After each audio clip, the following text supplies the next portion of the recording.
slide. Morning everyone, welcome to the spring edition for HYPL 2022 finals between Supernova and KD Raiders. The toss has been done and KD Raiders won the toss and they've elected to field. The umpires are ready.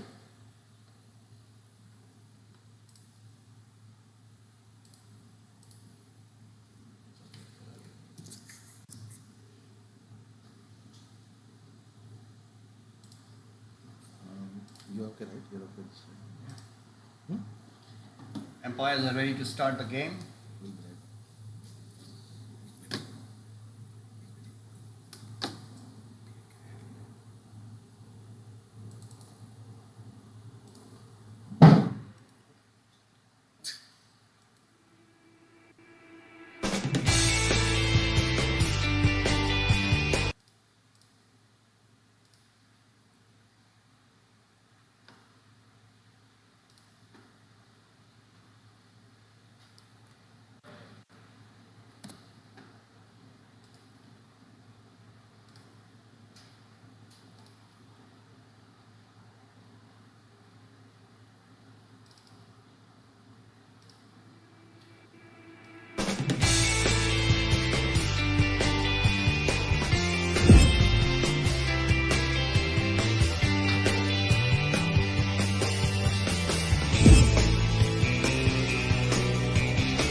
So the umpires are ready to start the game.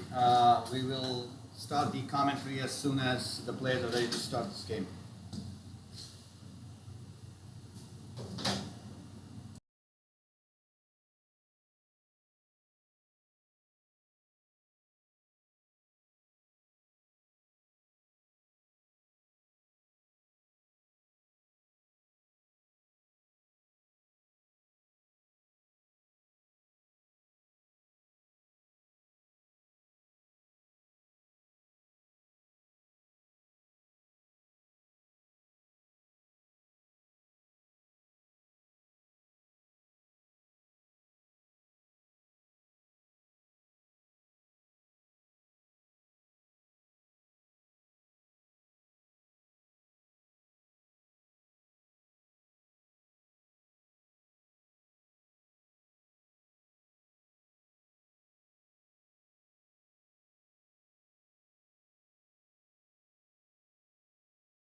We are just about to get started here in the finals. The batsmen walking in are Ruhan and Sajid.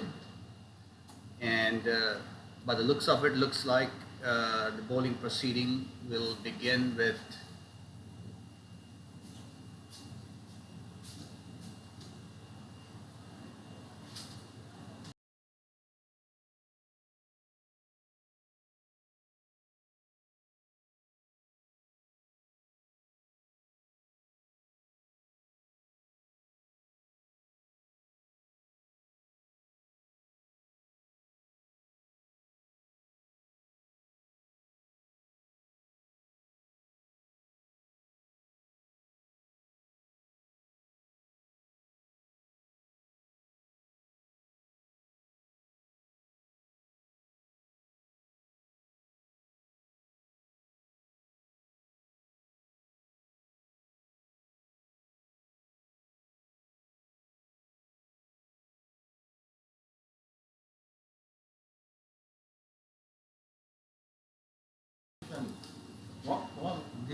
Shiv Sani is going to start the proceedings.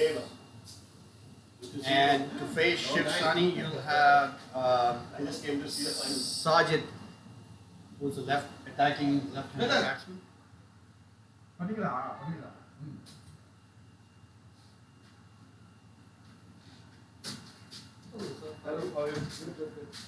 He has a better commentary. I'll join together. Sorry.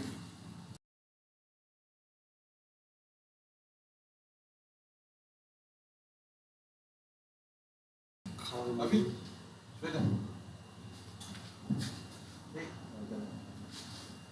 All right, we are just about to start the proceedings here. Sajid to take strike to Shiv Saini. And excellent day for cricket. Sunny. And the pitch looks fantastic. So here we go.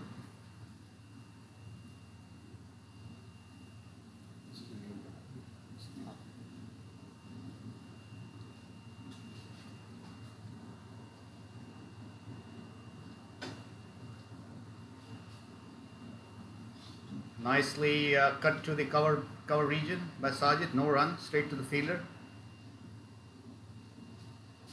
Good morning, everybody. This is Shwetan. Thanks for having me here, Amol and company.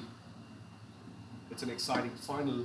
The third time a final is being played in HYPL. And the first thing that's noticeably different from previous games that I've seen Supernovas play is the change in batting order. A very positive start, slightly short of length. It wasn't too short, but Sajid, who's come in to open the batting, surprisingly for me, just gets under that one and hits it over mid-off for a well-deserved boundary. So Sajid coming in to open the batting tells only one thing to me. They are very, very positive in their intent. Want to score a lot of runs and put the opposition under pressure while chasing.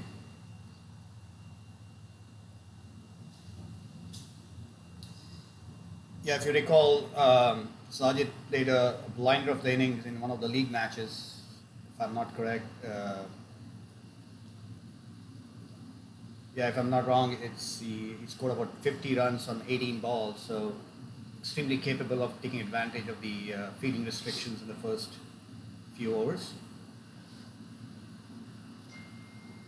Oh, that's another beautiful drive. Weight on the back foot, but still able to drive handsomely over cover for boundary. Yes, Amol, Sajid did play that brilliant innings last Sunday against the Skywalkers in the afternoon. That was in KT, artificial turf.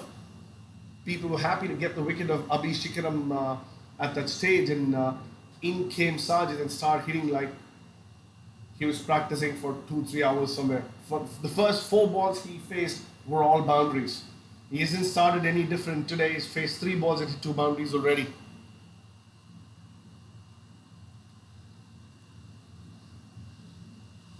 And just to remind the viewers, this is natural turf, so a different ball game altogether, but Sajid just started well here.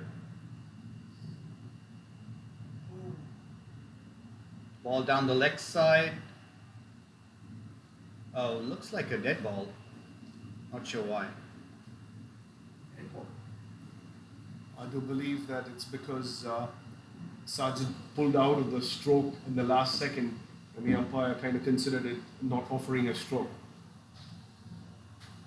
It should still have been a wide if it hadn't hit any part, or it must have hit his body, and that's why they didn't offer it by. Nice pace from the left armor. The action seems to be pretty nice. Is that Chris shows up? Oh, Shiv Sani, okay. Great weather, great conditions at Prairie View Cricket Complex. 2 matches happening.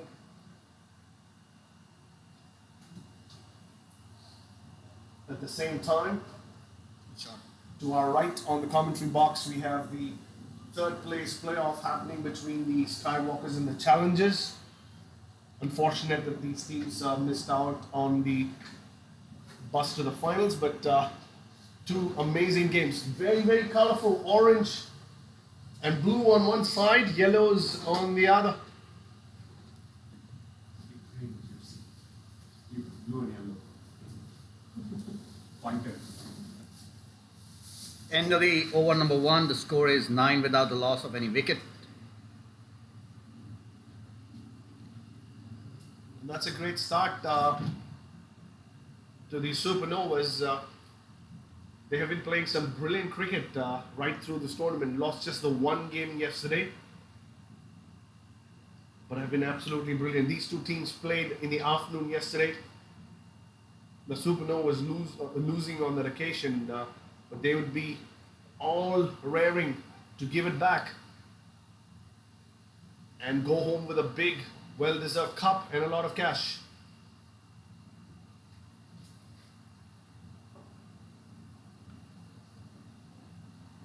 So Shwetan, your thoughts on concept like HYPL?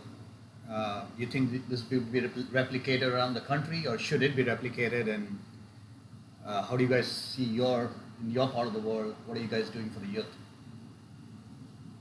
Talking purely of HYPL, yes, it's a grand success. This is the 3rd time this tournament is being hosted, and a number of people from across the country talk about this tournament. And I myself, with my son, come from North Carolina, which is about 1,200 miles from here. And we saw 1 kid come last spring from North Carolina, and then we had about 3 or 4 last time in fall, and now about 5 or 6. So number of people wanting to come and play in a league like HYPL is increasing by the hour, by the day, by the tournament. That's great news for HYPL. It really tells how it's being organized, how well it makes players visible. And the biggest plus on this edition particularly is that it's being played on natural turf. There's a dearth of natural turf all over the country, especially for youth. And to be able to play in grounds like this, where most of these kids will eventually be playing their adult cricket as they grow up and play some professional cricket, it's unbelievable. It's massive. And to talk about how we want to, is it worth replicating such a tournament in other places? Yes, it's absolutely necessary. Until last year or 2020 prior to COVID, it was mostly academies playing against each other. This kind of gives these youth players a great opportunity to mix and play with some of the better players of other clubs. They play as one team. They learn from each other. They teach each other. So it's an exciting way of playing cricket for these kids. And I'm sure each of them will have a lot of things to take away. And it should be replicated in as many places as possible. And we at Triangle Cricket League, where I come from, will definitely be trying our best to see if we can put some teams that are geographically closer to each other and create a league like this. It's a good ball, driven to straight to point. They will scamper for a single. Score moves on to 10 for the loss, without loss, in 1.3 overs. Yeah, I completely agree with you, Shwetan. I think these kids, think about how we played our cricket, we played, I always played on jute mats, I never played on cement or until I came to the US, and, never played on turf either. So I'm sure these guys should consider them very lucky to play on these kind of services early on in their career, and because this is where the real cricket is, right?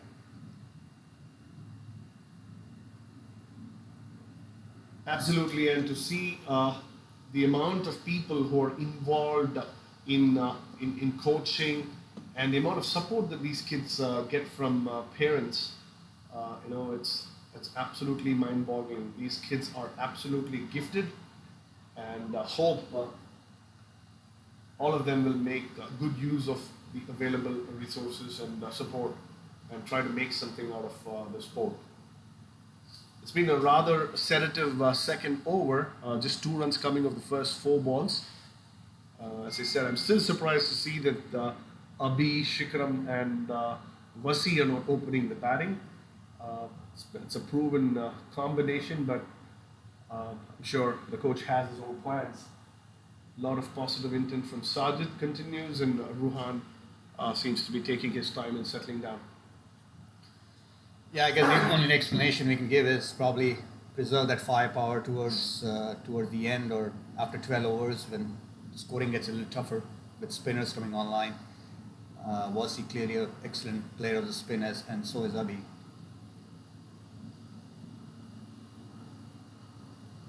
Ryan has kept it extremely quiet for the second over.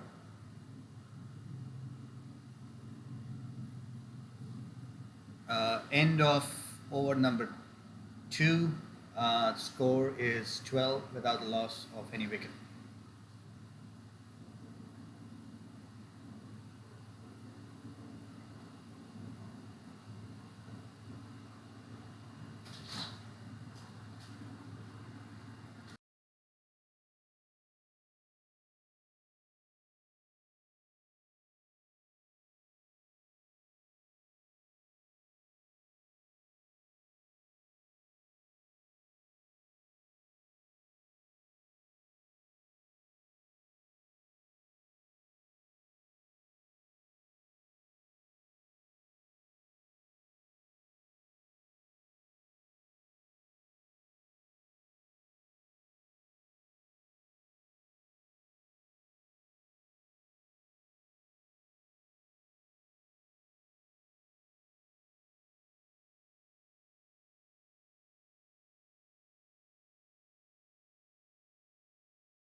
It's a left arm paceman bowling from over the wicket. I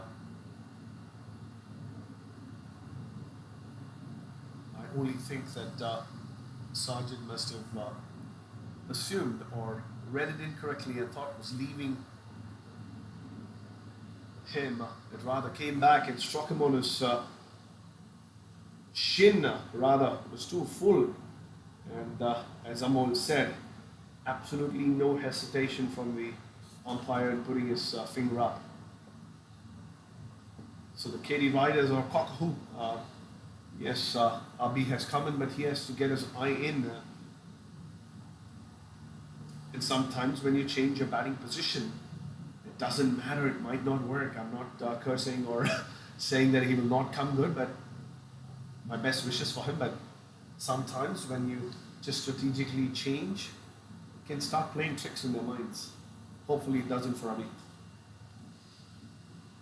And I guess from the last game or the game before that, Ruhan had a brilliant innings to his credit. 98 not out. Unfortunate to miss on a century there. So clearly he looks in good form. On the legs, and Abi turns it to square leg for an easy single. The score moves on to 17.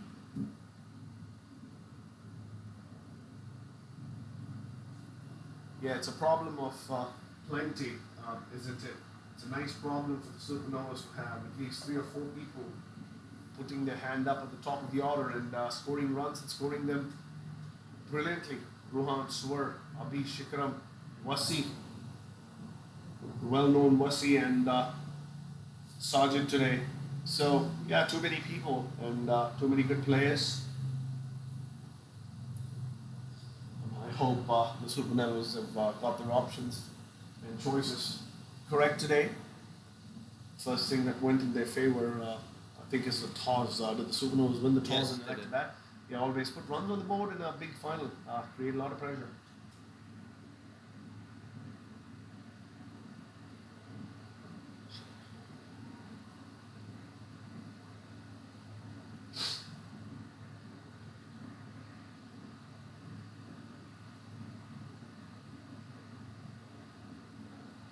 One ball to go in the over. Ruhan tucks it, gets for a single, and brings Abi on strike. Absolutely, Shwetan. I mean, winning the toss, putting runs on the board is a huge thing in the finals, and I'm sure these guys must have read the pitch correctly. Just to remind the viewers, the pitch remained uncovered, so there's always a risk of batting first, but you got to take those chances and gamble with it. Oh, that's another, I wouldn't say a drive. He tried to drive that one, gets a thick outside edge and goes between backward point to cover for a boundary. If anything, it's good to bat first because they've been playing for a couple of days on this very turf. So it's a well-used pitch. It's only going to get slower and lower for the second half of this game. So yes, win the toss, bat first. The conditions are not going to change rather drastically from what I see in the forecast. It's going to remain the same. It's going to be a little gloomy, not too much, but a little gloomy and humid. Temperature in the 70s. It's going to remain the same. So I don't think one team has an advantage over the other in terms of conditions. A definite advantage batting first because the pitch is going to get a little more slower. It'll be the 8th innings or 6th innings rather. They played 4 innings yesterday. Yeah. It'll be the 6th innings when the KT Riders come in to chase whatever total is raced by the Supernovas.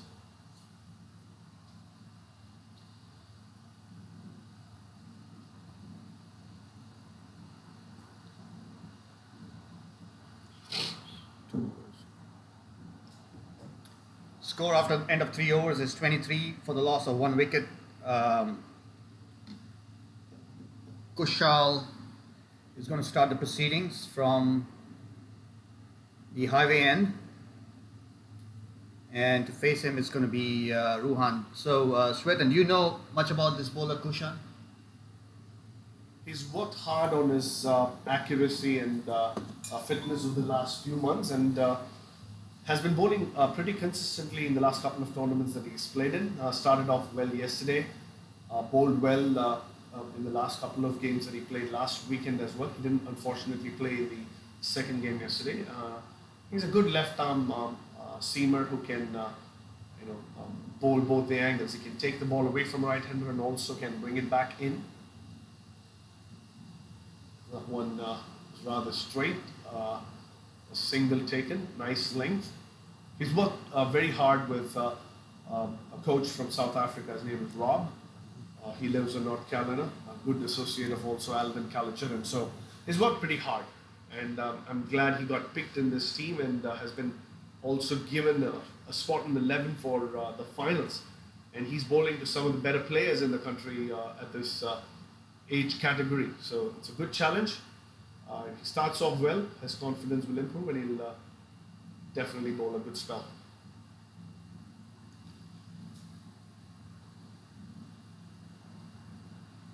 Abhi tucks it to the cover point region and gets an easy single. Absolutely, Shweta. A lot of these players, I'm sure they've probably playing on the turf tournament probably for the first time. But see a lot of talent out there. Certainly, Supernovas seem to have collected a bunch of good players, and they all are coming to the party now. Here comes the keeper up here and keeping the batsman in check. We'll see how that plays out.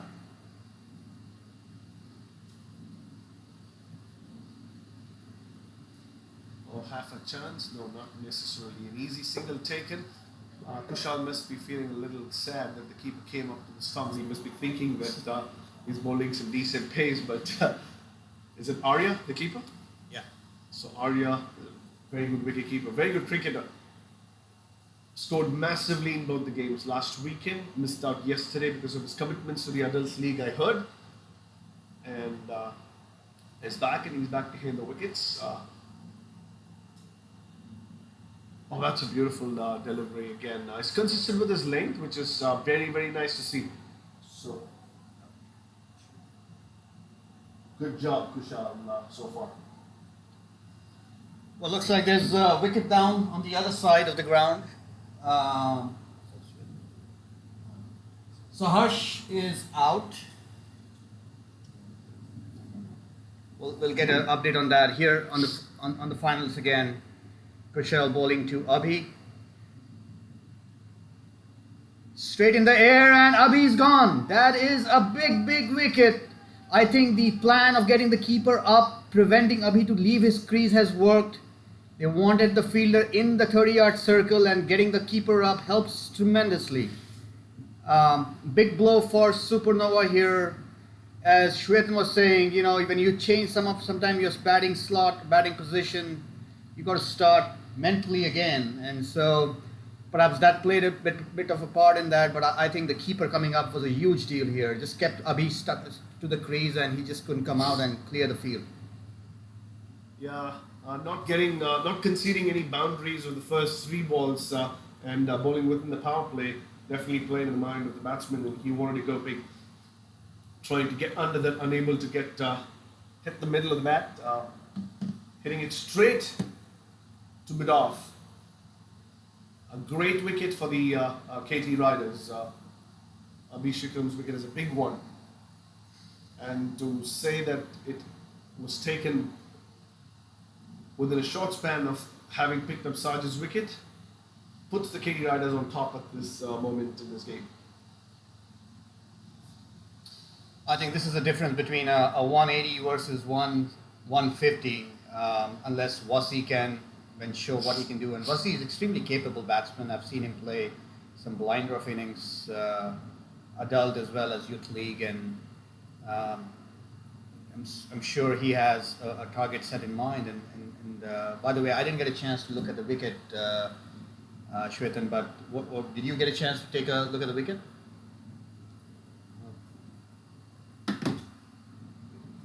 Yeah, it was a pitched up delivery, and Abhi tried to go over the infield, over mid-off, unable to get enough elevation. rather spooned it to mid-off, took it rather comfortably. Just a little bit of a swing as the ball was in the air, just curling away from the fielder, but it was a very simple catch with no power behind the shot. So yeah, Kushal started very well, just conceding a couple of singles, dot ball, and an amazing wicket within the power play. Yeah, and what do you reckon is a good score here? I didn't get a chance to actually check out the turf before the game started, but I did check the other one. Looked a little wet to me, but you think 150, 160 in a final is a winnable target given the bowling resources Supernova has?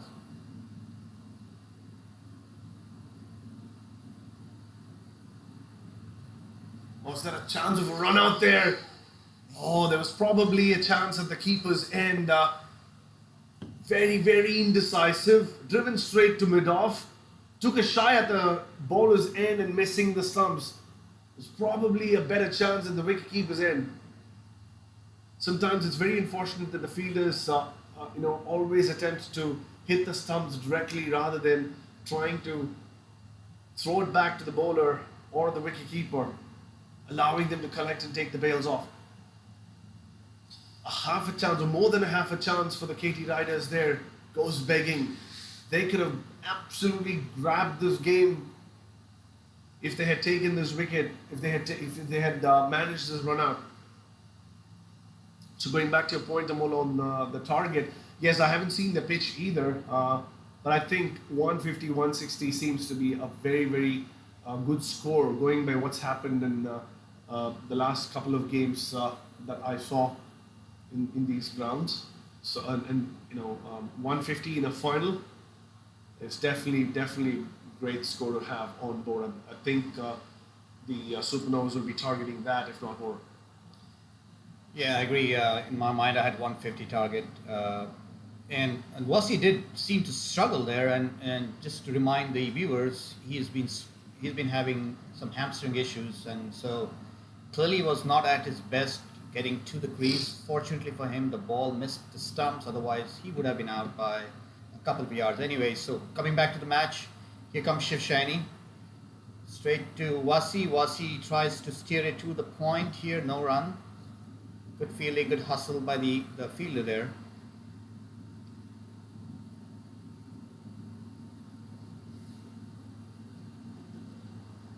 Wasi has been in tremendous form of late, so I'm sure the Supernovas will be hoping for him to perform here in the finals. Here's straight shot. That's a great shot, all the way to the mid-off region for a straight six here. Wasi just planting his foot forward, falling through the arc of the bat, and the ball clears the fence. Good start for Wasi. As I said, this is how he plays. He's a very attacking batsman, but I don't think the Raiders should be too disheartened by that shot. The fact that he's not been able to extend his leg due to his hamstring injury, maybe they want to take advantage of that. But what a hit. That was a free-flowing shot. That was just the second ball he faced.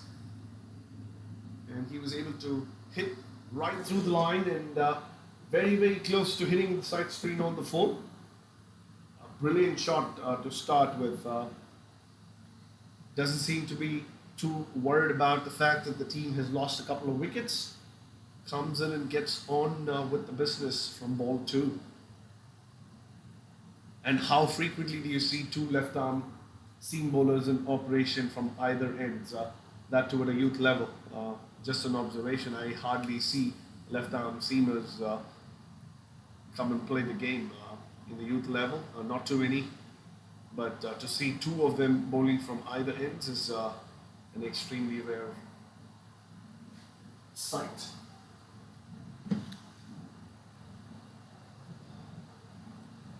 On the other ground, the Skywalkers are at 66 for the loss of 2 wickets at the end of 10. A much better batting performance so far in comparison to how they've batted in the last couple of games. Oh, mishit. But still has a lot of power. Ball almost making it to the boundary. Not enough legs because of the missed timing, but seems to be a character. We'll see. And nice to see Aditya Bharadwaj from the Skywalkers getting into the runs. He scored well in the first game of the tournament and then missed out on each of the other opportunities that he got. And he's batting on 46 of 37 balls with 4 boundaries and a 6. So that's nice to see Aditya Bharadwaj getting some momentum behind his batting today.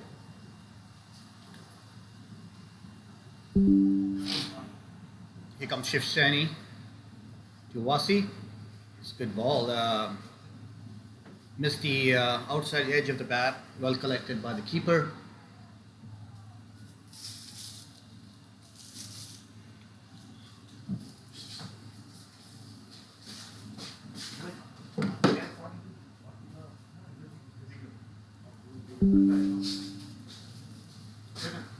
Here comes Shiv Saini for the last ball, and it's a big appeal for caught behind, not given by the umpire.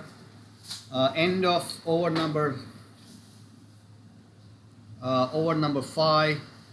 Supernova 36 for the loss of 2 wickets. Batsman out, Sajid and Wasi. Sorry, it's Sajid and Abi.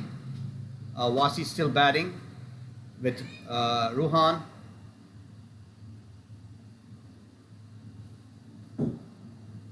His score on the other ground is 73 for the loss of 2 wickets in 11 overs.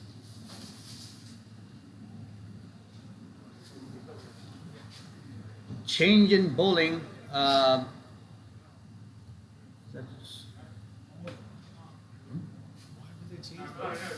Okay. No. Perfect.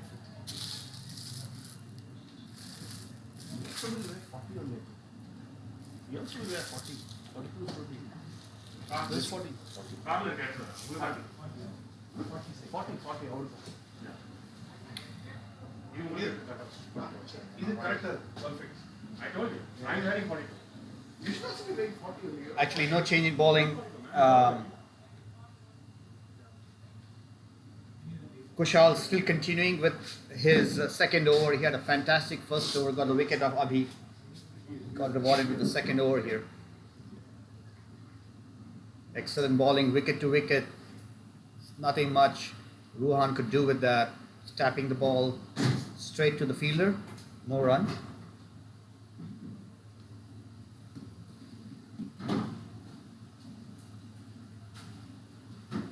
Captain Arya setting the field.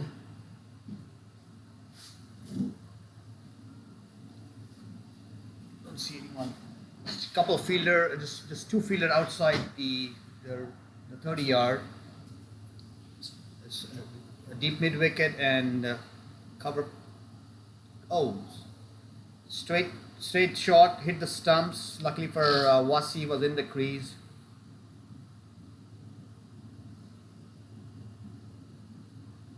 This is a brilliant start from Kushal Gautam. There were thoughts probably of taking him off the attack, and I absolutely cannot understand why they even thought about that. He bowled a very, very consistent first over, got a wicket of Abhinav Shikharam. It started this over, he's bowling to Ruhan, 2 dot balls. Running into bowl the third of his second over, going wide of the stumps and beating Ruhan outside the off stump. So that's 3 dots. Brilliant bowling, Kushal Gautam.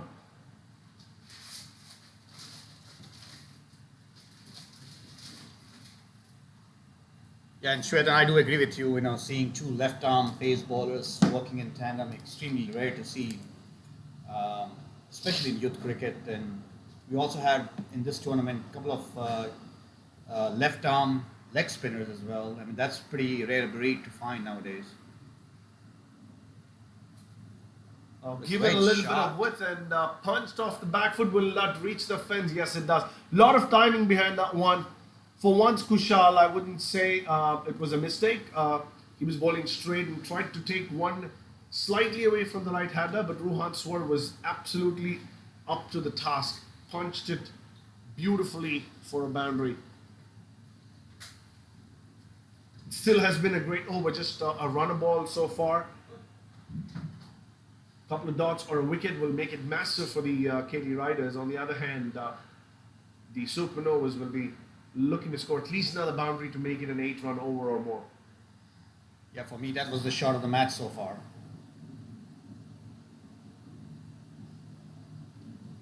Tucked to the fine leg region. They'll try for a second, an easy second actually. The player had to run from square leg to fetch the ball. 2 runs added to the score. The score moves on to 42 for the loss of 2 wickets and 1 over to go in this 6th over. So one ball to go in this power play as well.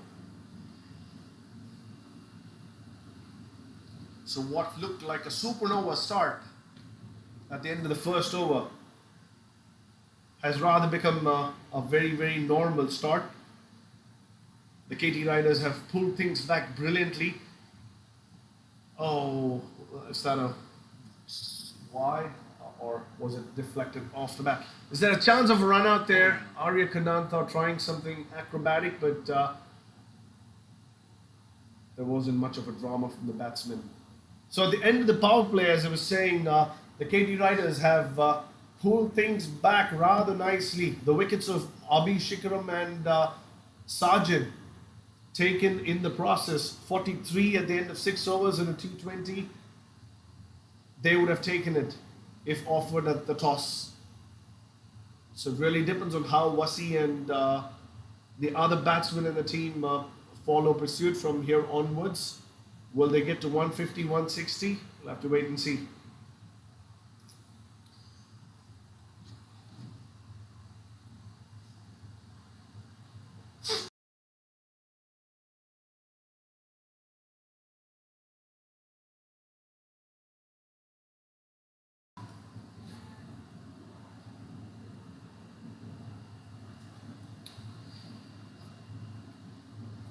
So change in bowling now. The first time we're going to see some spin coming online.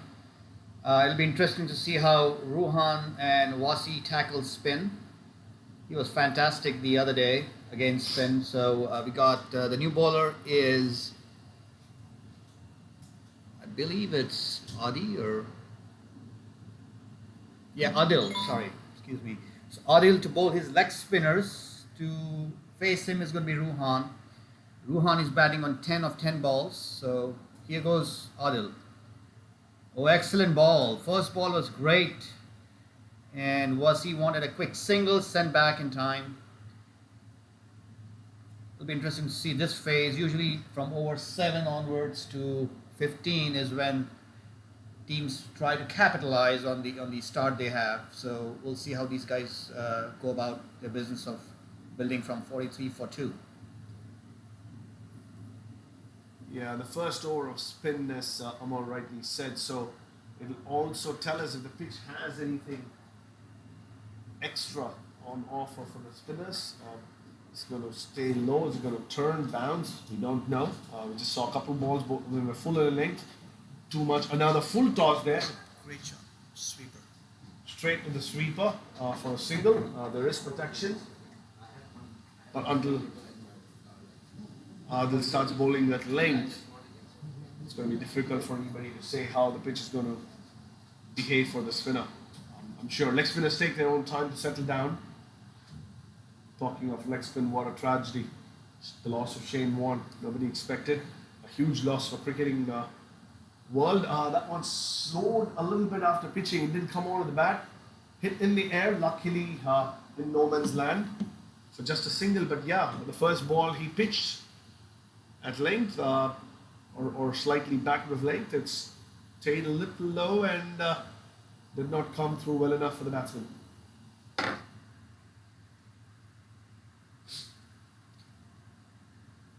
quick single, Wasi is scrambling for that, gets home in time. Shwetan, I do agree with echo your sentiments on Shane Warne growing up. He was a magician to us. I mean, I remember the semi-final against the West Indies in 1996. There were 30 runs to get, 6 wickets in hand, and and he still turned it around. I mean, it's a great loss to us and all cricketing fraternity.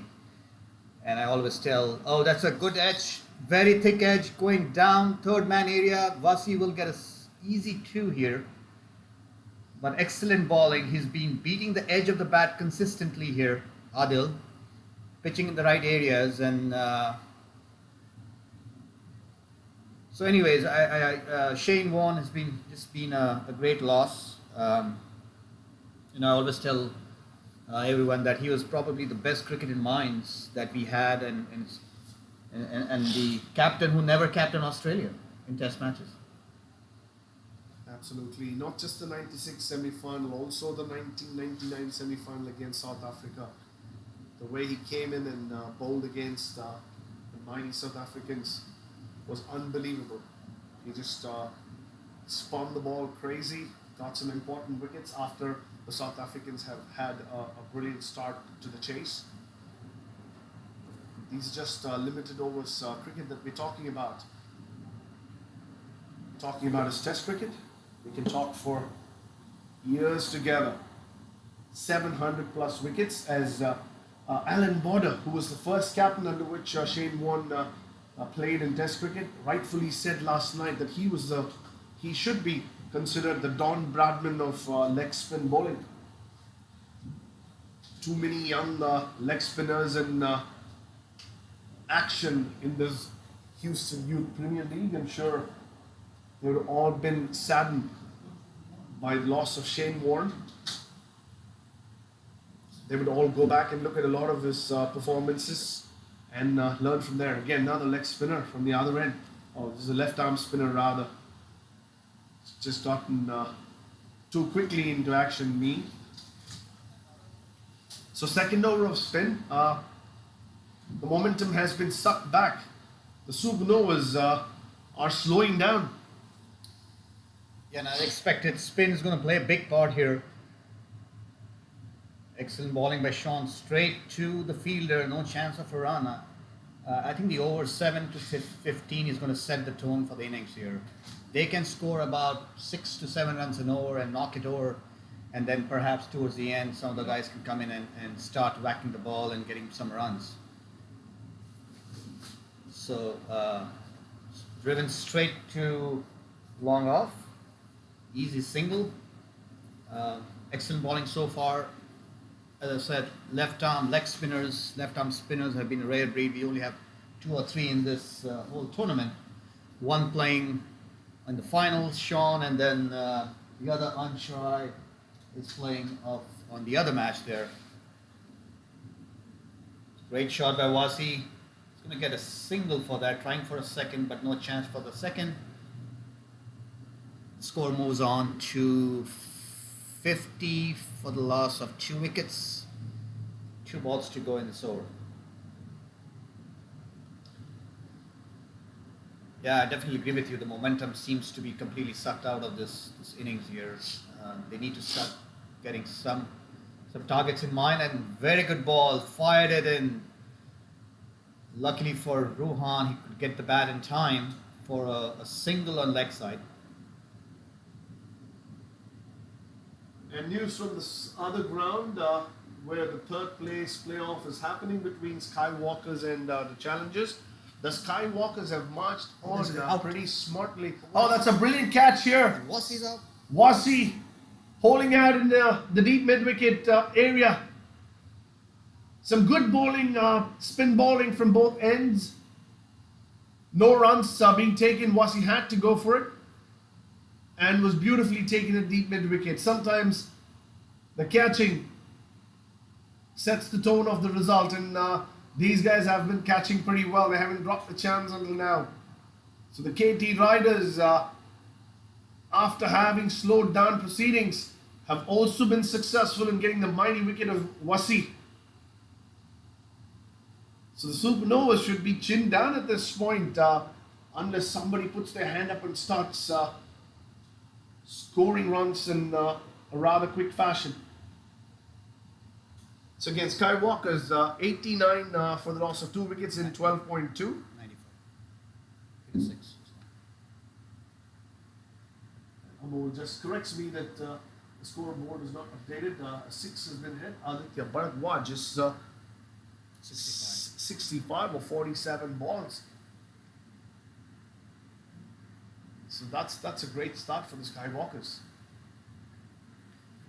Huge wicket here. Wasi was, to me, in my mind, the pivot around which the innings had to grow. Now they have lost Wasi. It'll be interesting to see how Kavin is going to be playing a role here of moving the team towards a target that they think they can defend.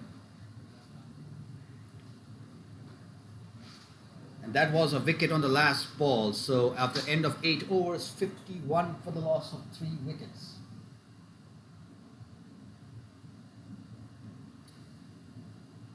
No change in the bowling. Adil will continue with his leg spinners from the other end. And Ruhan has been pretty patient so far. He's scored 14 of 18 balls. Now, all the responsibility of putting up a fighting score for the Supernovas now falls on the shoulders of Ruhan Swar. He opened the batting and he's still batting at close to a run a ball. Hasn't gone berserk or anything, hasn't tried to do anything fancy. He let Sajid, Wasi and Abhishekaram do that role. Now he has to play along one. He's got his eyes set in. 3 of the big players of Supernovas back in the pavilion. All the responsibility on Ruhan Swar now. Can he play even 75-80% of the way he played yesterday? Oh, is there a chance there? Oh, another direct hit attempted. I was just talking about that some time back. Fielders, most of these young fielders not trusting their bowlers or wicket keepers, not shooting into their hands, trying to go for glory, hit the stumps direct. It doesn't matter whether you hit the stump direct or you pass the ball back on to the bowler and he takes the bails off, it's a wicket. Somebody has to teach these kids that. Oh, another rash drive attempted. Missing that one. New batsman is Kavin Nakiran. Just the 3rd ball he's faced. Things are looking more and more difficult to bat for the Supernovas. Another very full length delivery. Big appeal, but the umpire does not heed to the appeal. Yeah, that would have been a tragedy for Supernovas if that ball would have hit the stumps.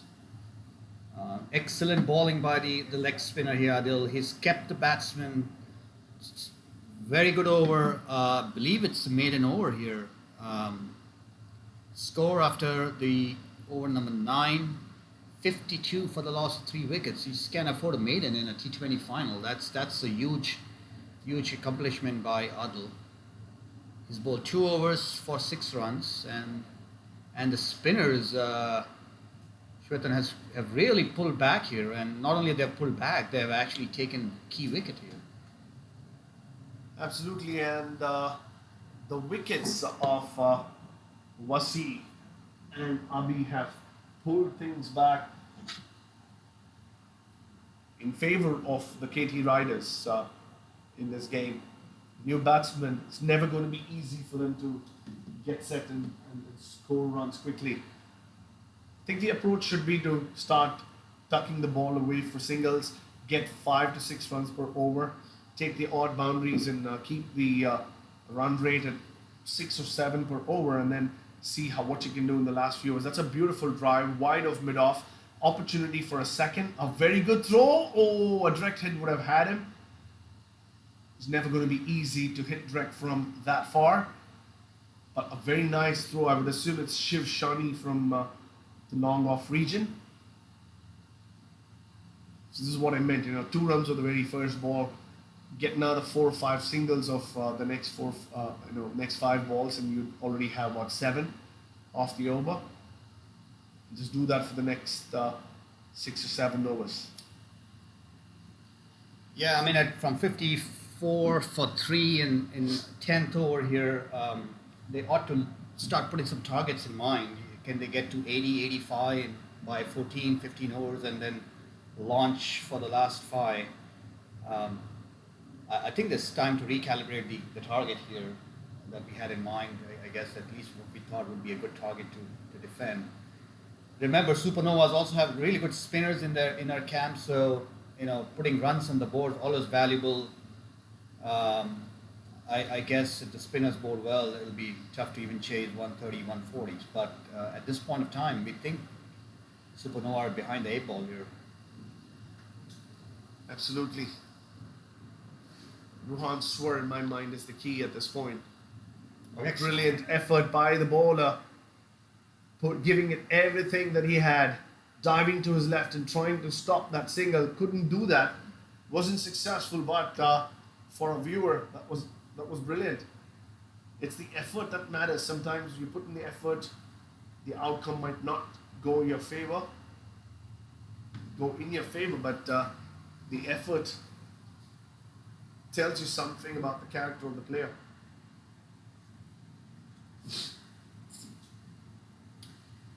Spin continuing from the other end here.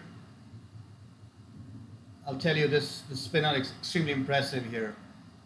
Sean's been fighting those ball in, varying his speed at times, his loop, and it's just making it difficult for the batsman. Never easy to face a left-arm spinner moving the ball away from you, and to add to that, both batsmen are right-handers, so it's perfect for Sean to bowl at these players right now. End of over number 10, 55 for the last of 3 wickets. Kevin has yet to open his account. He's faced 6 balls, and Ruhan is on 18 of 24. I believe it's time for him to take the bull by the horns here. He's had his eye in 24 balls, long time in a T20 match, and I would expect Ruhan, given his firepower that he showed yesterday, would be itching to launch into this to up the scorecard here. The bowler, no change in bowling on the other end. As expected, Adil will continue. They've been bowling great in tandem here. Left arm leg spinner and right arm leg spinner together. Excellent ball. He's just looping it perfectly for Ruhan to make a drive. It's always difficult when the ball goes above your eye line here, and I've seen youth really struggle with that. I didn't see Ruhan bat yesterday. I've heard wonderful things about him, but from the little that I've been seeing so far, every time he's attempted to play a big shot, he's gone across the line to the spinner. It would be amazing to see him keeping shape and go over cover. That's a great opportunity for a boundary. Still looking nice and handsome. At the halfway mark, 55, the Supernovas at the end of the first over. On second over, one would have imagined that the Supernovas would go somewhere like 200. We're looking for something like 200 at least in their minds. Oh, slightly short of length. Arya Kananta not collecting the ball. Not too sure what the bowler was appealing for. It's been declared a wide, so that gives one free run to the Supernovas. They'll take everything that comes their way. Oh, another one spinning away, bouncing a little bit. Kevin Nakiran clearly not very comfortable. Not sure what's going through his mind. Rohan Swart coming down the track to have a quick word with Kevin, probably telling him to just tap it, take a single. There are lots of gaps both on either side of the wicket, and that will not be a bad idea. Just take a single, get off the mark, get off strike, and give it to Rohan. He scooped this. Oh, just short of the fielder coming from the boundary. Just a single on the other side. Aditya Bharadwaj just hit a huge 6. He's moved on to 78 in 52 balls. He's going great guns. Great cut. Looks like you will easily get a 2 here. I'm sure the batsmen are going to try for three. They're running hard and they will make it easily. 3 runs to Ruhan. Cut very well. I quickly recognized the short ball and in the gap between point and cover. 3 runs to add it to the score. The score moves on to 61 for the loss of 3 wickets.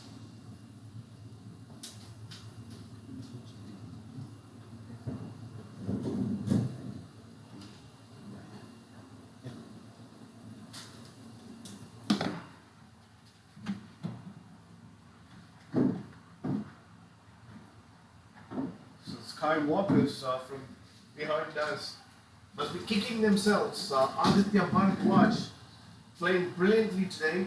He's moved on to 80 runs, putting his team in a commanding position.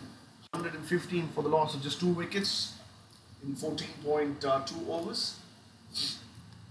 And coming to the finals, Supernovas have been pulled back. What seemed to be a brilliant start is now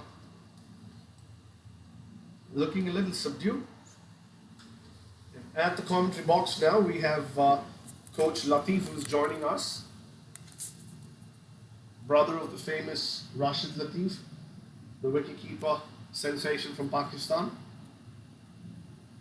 Welcome, Coach. Thank you so much. Thank you very much. It's been a pleasure to be here watching cricket. A wonderful weather to enjoy, and I think even we are enjoying off the field.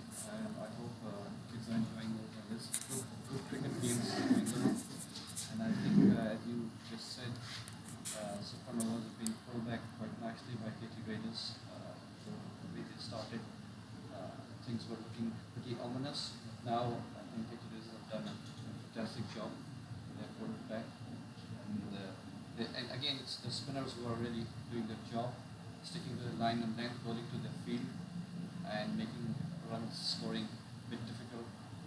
And it's a good test for the batting side to find out and put a good score, which they can defend. And let's see what they end up with, and how much they can defend. On the other side, match for the third place between Challengers and Skywalkers is also in progress, and I think Skywalkers are doing quite well at the moment. 117 for 2 and 14.3. They are 117 in 14.3 overs, so another 6.5 overs to go. So we all are looking forward to excitement games, definitely, and I'm sure parents are also enjoying watching their kids go out there and perform.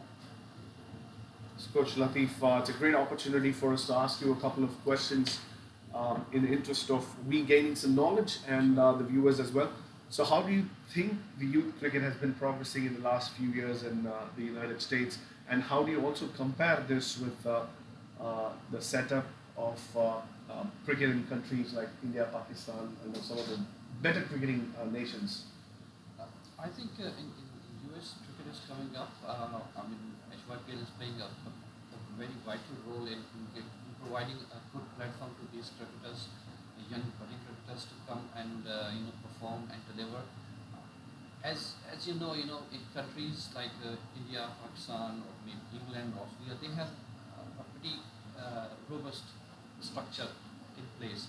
They have a good system where products, they keep coming through a system. And I think what US is also trying to do is to put a good process in place and a structure, so that that process will produce good cricketers. And I have seen whatever I have seen here in local cricket, I have seen some fantastic talent. I mean, there are some fantastic individuals who are destined to be good performers. They can achieve heights, and that's where I think we need to. What we can do is we can encourage them, just provide them a good platform and a stage to go out there and they just express themselves. And I think HYPL, this is in its third edition, has contributed quite a lot to this, and I'm sure everybody among the parents, among the coaches, and all the all individuals in cricket fraternity. They really support this, and they are thankful to HYPL management for providing this opportunity to these kids. And obviously, it will take a little bit of time, but US cricket is on the right path, and once everything is in place, I think we'll see more and more talent coming out and going on to represent US at the international level. So, is there something that these local academies or cricketing boards should be doing differently from what you have seen them been doing recently to improve this structure that you're talking about, and how quickly? Is there something that is missing that you would like to see? And through your words, hopefully some of these boards and academies will hear and try to implement them. Sure. I think what we have seen so far is it's the white ball cricket which is being popular here, and that's the base they are looking at. And the only thing which I feel can be looked into is playing more matches. What I have observed is that kids don't get to play too many matches. So and there is no better practice than a match practice. I mean, you can do net practice 7 days a week, but it's the place, it's the game where you perform, and that's where I think we need to concentrate more and get more games into. Secondly, we need to create a pool of cricketers, a pool of young cricketers, promising cricketers, and then focus on building their skill level and improving their strength and working on their weaknesses. That's where we can have a very good pool of cricketers at all age group who can go on and perform well. But as I said, and as you know, that still we are at the initial stage of setting up things, and gradually I see that things will come up, and we'll have a fantastic pool of cricketers. And what is your advice to some of the parents? Should they be taking their kids to the stronger cricketing playing nations like India, Pakistan during vacations for specific training, etc.? Do you think that will give them better opportunities to play against more talented teams, groups, and learn quicker and faster? Or do you see that as something that's not necessary in your opinion? No, it's absolutely. You are absolutely right. The more competitive cricket you play, more quicker your development is. More quicker you learn, and you get mentally strong when you play tough opposition. And I'm sure I will always encourage parents, if they have this opportunity and means, to go back to their home countries or to nations where cricket is played at a different level. They should go, but we should not forget that cricketers. We also need to create that environment here also, that competitive environment where kids can really compete against the best. And one way of doing it is probably inviting teams from outside.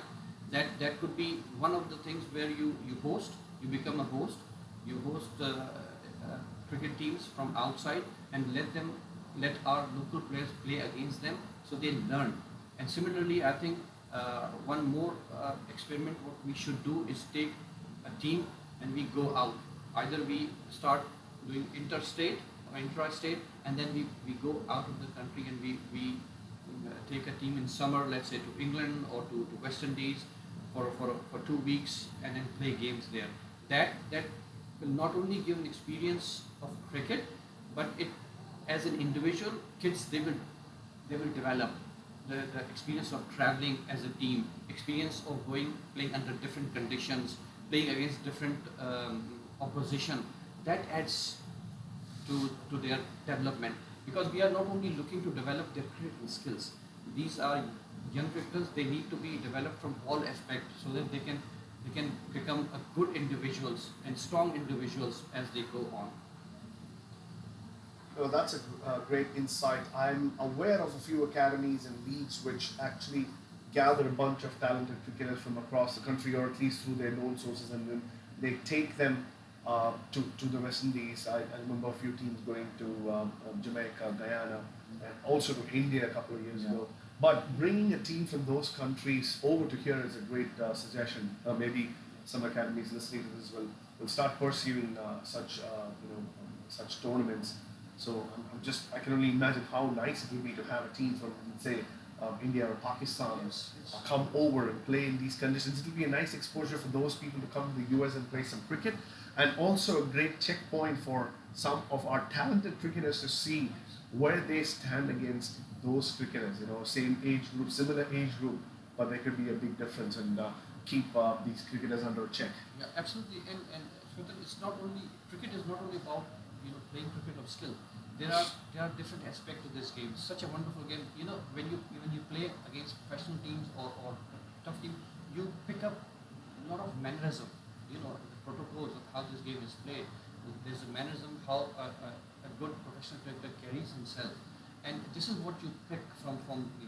And I also will suggest that US cricket, what they can do is when international under 19 teams or under 15 teams are going for to play World Cups or any tournaments, on their way they can invite them for a day or two to stay here, stop by and play a couple of matches.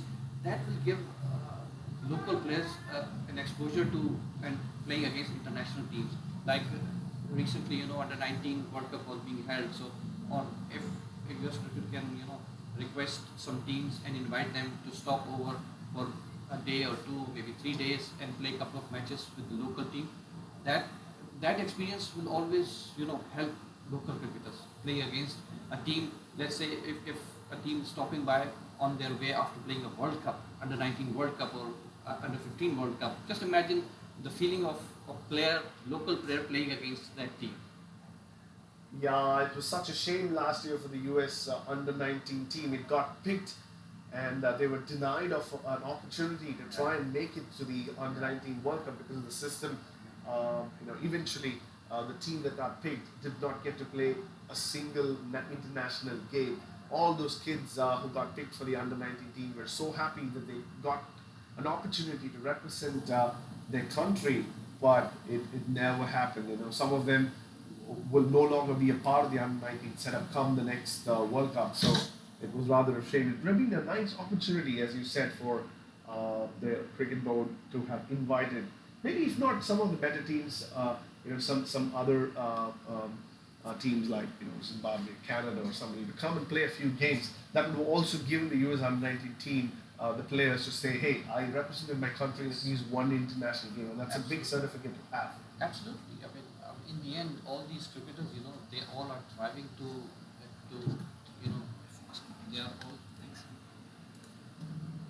they are all thriving to represent the national team, and there is no honor less than representing the country and wearing the national cap. So everybody is working for that. And I think, as you said, it was pretty unfortunate, but there are certain things in cricket which we cannot control. They are uncontrollable. So we should keep them aside and just focus on what we can do, what we can control. Yeah, we only can hope and pray that the people who take over the board will try and implement as many right things as possible for the betterment of infrastructure, for the betterment of cricket for the youth. So just coming back to the games that are being played at Aditya Bharadwaj, who's been very sedative in the last 3 games for the Skywalkers, has launched up a big 100. He scores 100 in the third place playoff games. He's batting on 100 of 62 balls with 4 big sixes and 8 boundaries.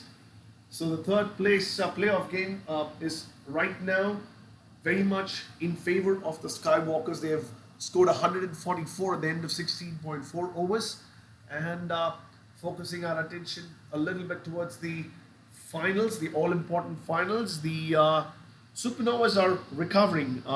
At the end of 13.2, they have scored 82. Nakiran, who started a little slower, has now moved on to 15 of 15 balls. So he's caught up with the scoring rate. And Ruhan Swar, opening the batting, is on 28 of 36 balls. So 82 for the loss of 3 wickets of Supernovas. in the middle of the 14th over. Nice flight, not coming fully forward, trying to drive through the offside, gets a thick inside edge, ball trickles down to mid-on, gets a couple. It's really good running. I was very good running, and they converted one into two. This is what really is required, and these youngsters need to learn that when it's runs are hard to come by, boundaries are hard to come by, they still can score runs by placing the ball in the gaps and running hard. Promising to be a good match. If they can put a good total. What do you think would be a effective total? Direct hit from deep. Oh, that's excellent fielding. A rare sight, but a brilliance from the fielder. I think it's Adil. Oh, that's a brilliant throw from back to point. One stop. Yeah, One stop. getting a set batsman out at this important stage of the game. And this is what this T20 cricket is all about. Just one good run out, one good fielding, one good catch can really turn the game on its head. The KT Riders had dropped one catch thus far in this game, at backward of point. I think it was Kevin who tried to cut one, got a leading edge, swirled backward of point, and a fielder getting his hands under the ball but popping out in the last second. But this one was a brilliant effort. Probably a commentator's curse. I just said that Kevin had made up for a slow start and was scoring on a ball, and he got run out. And also, Coach Latif was just telling us that the running between the wickets was brilliant. Not on that occasion. The non-striker never even responded. There was no two in it. It was hit straight to the fielder at point. A rather good fielder. He had one stump to aim at. Not too sure if he was aiming at the stumps, but he was definitely trying to throw it back to the wicketkeeper as quickly as possible, and the ball hit the stumps. There's no coming back for Coven, and the Supernovas have just lost their fourth wicket. 85 runs on the board. We were talking about 150 being a very good score. This is a used pitch. This is the fifth innings that's being played on this pitch, and Amol, who was talking to me earlier, informed me that the pitch was left uncovered overnight. So 150, 160, in my opinion, should be a good score. What do you think, Coach Latif? Did you get a chance to see the pitch? Yeah, that's what I think. I had a look at the pitch. Overnight was not covered, so the first hour is always difficult to negotiate because the pitch is wet, and I think spinners are too difficult to score off. But again, as you know, 150 is quite a good score on this pitch, and chasing always is trickier because when you chase very heavily, don't bowl, the asking rate goes up, and it puts extra pressure on the batting.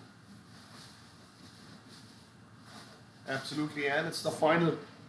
Even if you don't want to think about the medals and the trophies that you will have at the end of the game, you can't stop thinking of those, can you?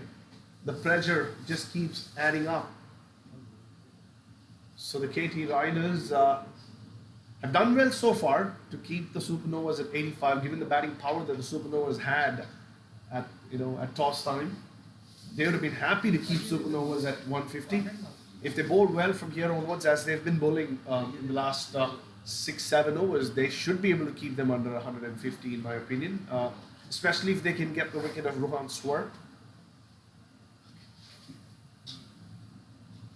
Abhiram Yeruwa scored 38 yesterday. Is the new batsman. It's more of a leg spinner who can bat, but he can ping the ball. He can hit the ball really hard. So maybe that's the reason he's come ahead of some of the better technically right batsmen that I know of this Supernovas team. And he has got a big responsibility because he has very little time to get in. He has got 5 overs, 6 overs to go, So it's business right from the moment. He needs to gets going as soon as possible. And I'm sure TT Raiders must be looking to hold back the score as much as possible to a manageable score so that they can plan a chase. Although finals is always a pressure game, it's a knockout game, there is no going back. That was half a chance, a low full toss. Ruhan Swar hitting it hard, probably getting a toe, hitting it at the toe end of the bat. Yes, he's checking the toe for a crack. Ryan, I think, is the bowler. It's always difficult. Always difficult on the follow through to grab. Ruhan's still looking at the toe of his bat.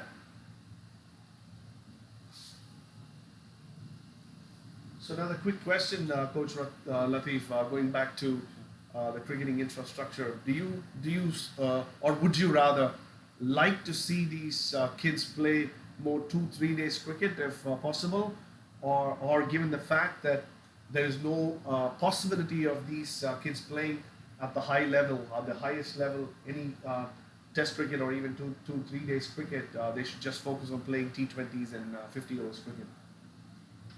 In my opinion, I think it's always good to have a longer version of games because that's where your actual test happens. I mean, it's like test of technique, like test of temperament, your fitness, your endurance, and you develop a way of playing longer innings. Now, in 20 overs, the focus is pretty much on just going there and scoring runs. Bowlers, they focus on their 4 overs. So they are more worried about bowling those 4 overs. In a longer version of the game, you tend to explore more things, you can experiment more, and obviously when you play 2-day, 3-day games, different conditions, you play session by session, you get to learn. Weather conditions come into the picture. First day you might have a bright sunny day. Second day you are playing under heavy cloud cover, so the situation, weather condition plays a major role. So you have to change your approach. You need to change your technique. Your skill level is tested. How to survive in those conditions. So longer version is always helpful in developing a cricketer for playing long innings. Absolutely, a lot of insight there. Ryan there, swinging the ball into the right-hander. Abhiram Yeru just flicks it to mid-wicket and comes back for a second run. I wouldn't say that it was a comfortable second, but it was taken quite easily there at the end.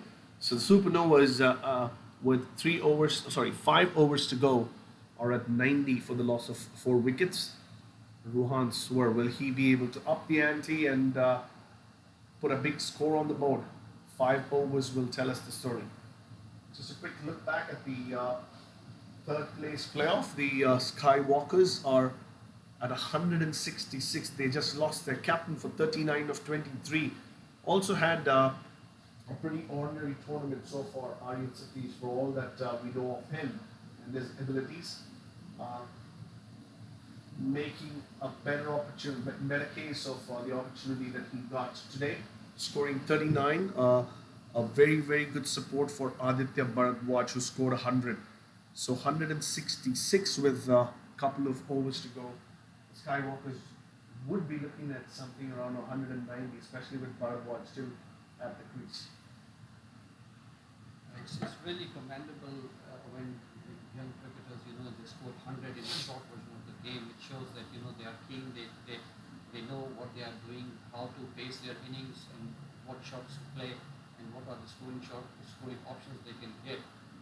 It's always commendable, and I think everybody needs to learn from this and try to emulate that. Oh, the fielders, they're running into each other. It's a very, very dangerous sight, especially the young cricketers. They need to know, they need to play for each other. It's a team sport. Quick call of who wants to get under the ball or to the ball is very, very important. You don't want to run into Ryan. He's a big, strong guy. Luckily, nobody got hurt on that occasion. 2 runs were still taken comfortably by Ruhan. A bad ball Ruhan couldn't put it away for a boundary or 6. That's a nice swing of the blade, but straight to long off for a single. A quick return keeps it down to a single. So under 30 balls for the Supernovas to try and put a challenging score.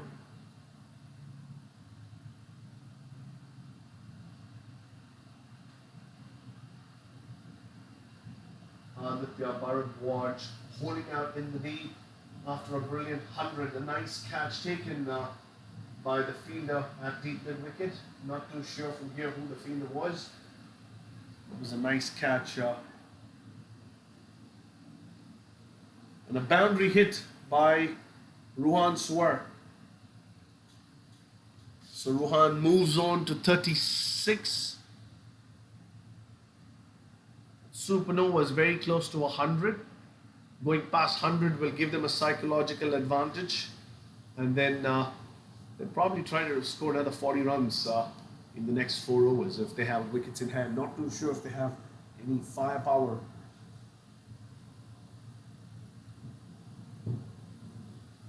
Just a small correction, the boundary was hit by Abhiram Yarua. Abhiram Yarua trying to go down the track and unfortunately yorking himself. Sometimes when you're predetermined to go down the track without looking at the flight and the angle of delivery, you can do that. That's exactly what happened. Another well-flighted delivery, this time choosing to stay back at the crease. Abhiram Yarua just hits it down to mid-on for a single, between mid-on and mid-wicket for a single rather. 98 for the loss of 4 wickets with 4 overs to go. I think Supernovas would love to have as much runs as possible in the last 4 overs. As they say in T20, even 12 runs an over is still achievable.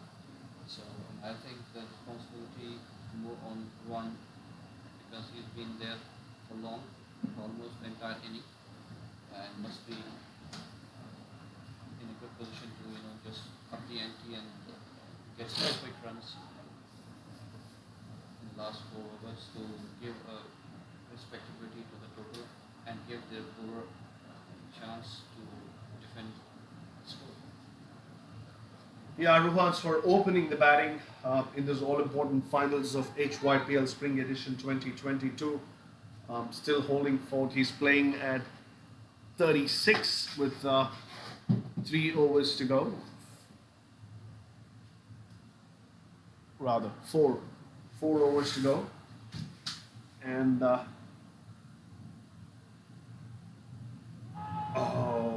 Abhiram Yarua has been cleaned up by Ryan.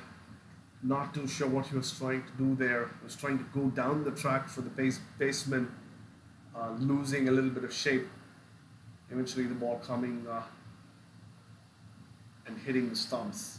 Abhiram Yarua's wicket's been lost. So Vyas Shriman is the next batsman in.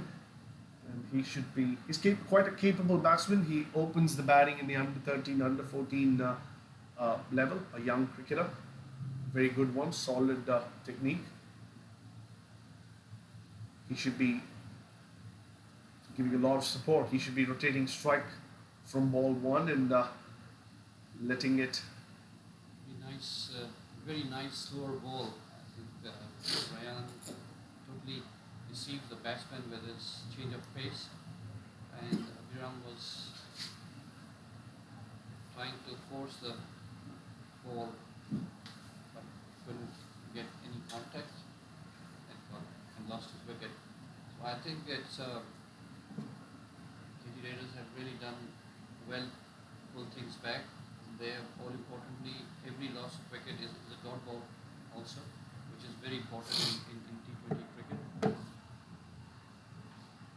And the best way to contain any side from scoring runs is to take wickets, in which they are doing it regularly.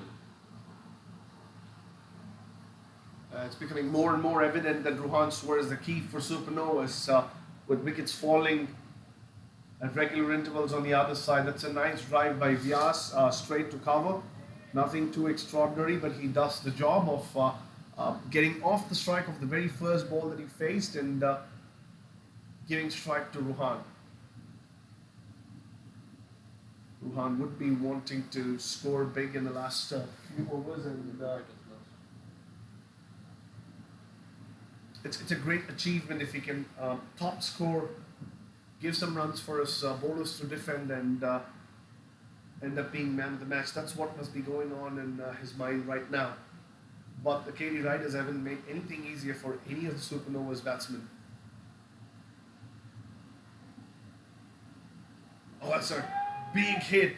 He got a big piece of his willow. Massive six deep into the woods. Ruhan Swar taking the score past 100 with that huge six. 105 now. Can he continue his big hitting from here onwards and try and take the Supernovas close to that 150 mark? As we said at the beginning of the game, 150 is a good score. It's a par score, we believe, on this pitch. Right now, the Supernovas have been pegged back because of consistent bowling performance by the KD Riders. It's some excellent fielding.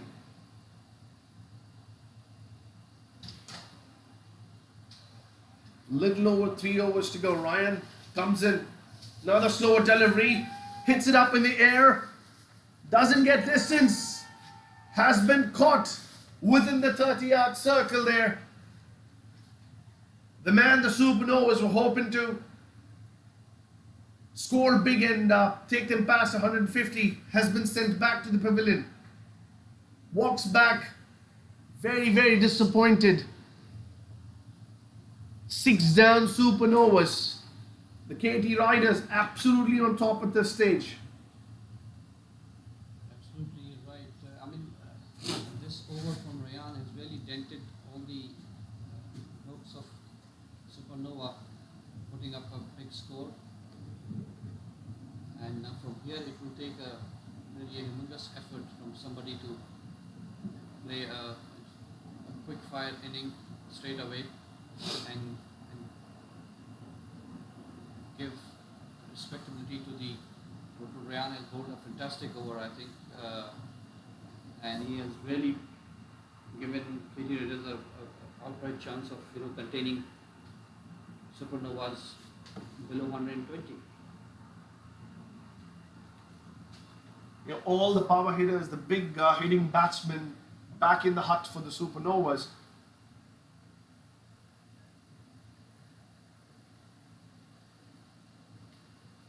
We only have the 13, 14-year-old kids now left to face the next 15, 16 deliveries left in this innings. Ryan Bagani doing it with the ball this time. We've seen him do it a number of times with the bat. Comes in and bowls a short pitch delivery. Pitches 2-3 times before it reaches the wicketkeeper. A wide signal, a free run added to the total.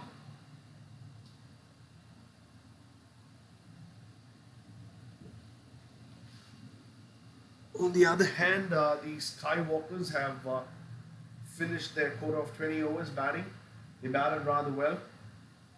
Scorecards are not refreshing here yet, and we know that they've scored somewhere around 175 runs, courtesy a brilliant 100 by Aditya Bharadwaj, and an excellent support role played by the captain Aryan Satish, scoring 39. So the challenges when they come back and bat will need somewhere around 175 to take the third position. Mistimed shot. Vyas, they're trying to hit that towards mid-on, gets an outside edge and still gets 2 runs between backward point and third man. He's just putting his head down and running for everything. Lucky on the occasion. A great over there from Ryan Bagani comes to end. 2 overs to go for the Supernovas. 103 rather, 108 is the total. The animated coach Neeraj was not impressed with the effort of the fielder in the last occasion. The 2 runs were taken, the ball didn't travel that far.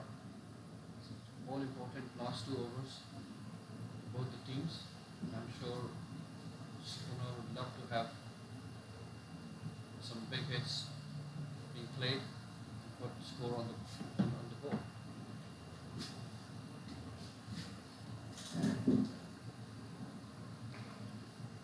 So Vyas is joined by Shrey Tatangare, who's just faced his first ball. Still spin in action. Not too often do you see spinners in action in the last 3 or 4 overs of a T20 game, but given the fact that the batsmen left to finish off the supernova innings are not known for some big hitting, the KT Riders are persisting with spin. Straight to mid-off, a chance for a run out there, a direct hit and an appeal. The ricochet allows the batsman to come back for a second, and he's been ruled out. Vyas there pushing for the second run. He was running to the danger and he made it quite comfortably, but his partner Shrey had overrun his first run, gone a lot of yards further than he necessarily should have, was unable to make it in time for his second run. So the intent of Vyas was correct, but the execution rather poor. Did not consider too much about his partner's abilities and chances of making it back in time. So the 7th wicket has been lost by the Supernovas. Look to be in more and more trouble. Yeah, now I think they are in danger of being bowled out before playing out all their 20 overs. Which should be a shame, to be honest. They should play out and they should consume all the deliveries they have up their sleeve and try to score as many runs as possible.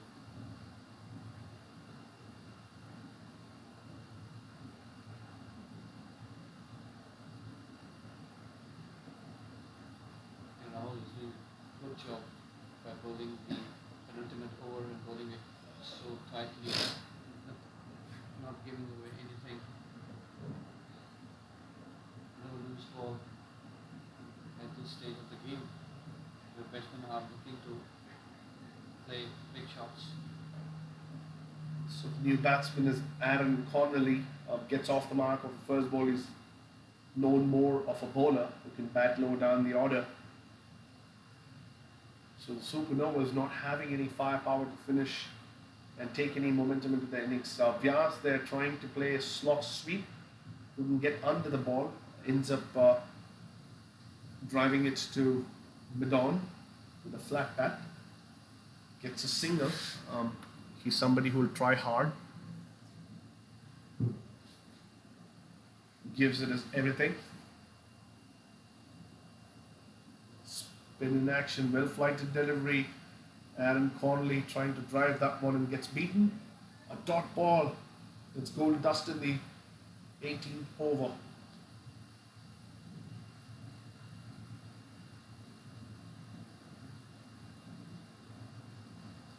Comes down the track and tries to heave it, unable to get any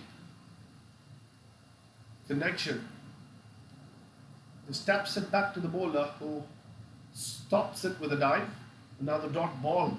So the score is 111 with 2 overs to go for the Supernovas.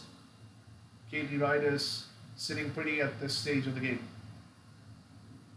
With this is David Nelson's on the board. Always a moment of concern for some. Last 6 balls for Supernovas. The ball is with the KT Raiders skipper Ryan Bagani, was bowled fantastic previous over, getting 2 wickets and really pushing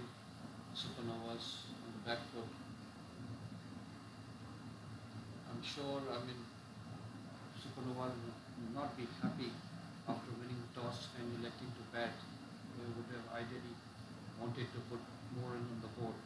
But credit to KT Raiders for keeping things tight despite a good start from Supernovas.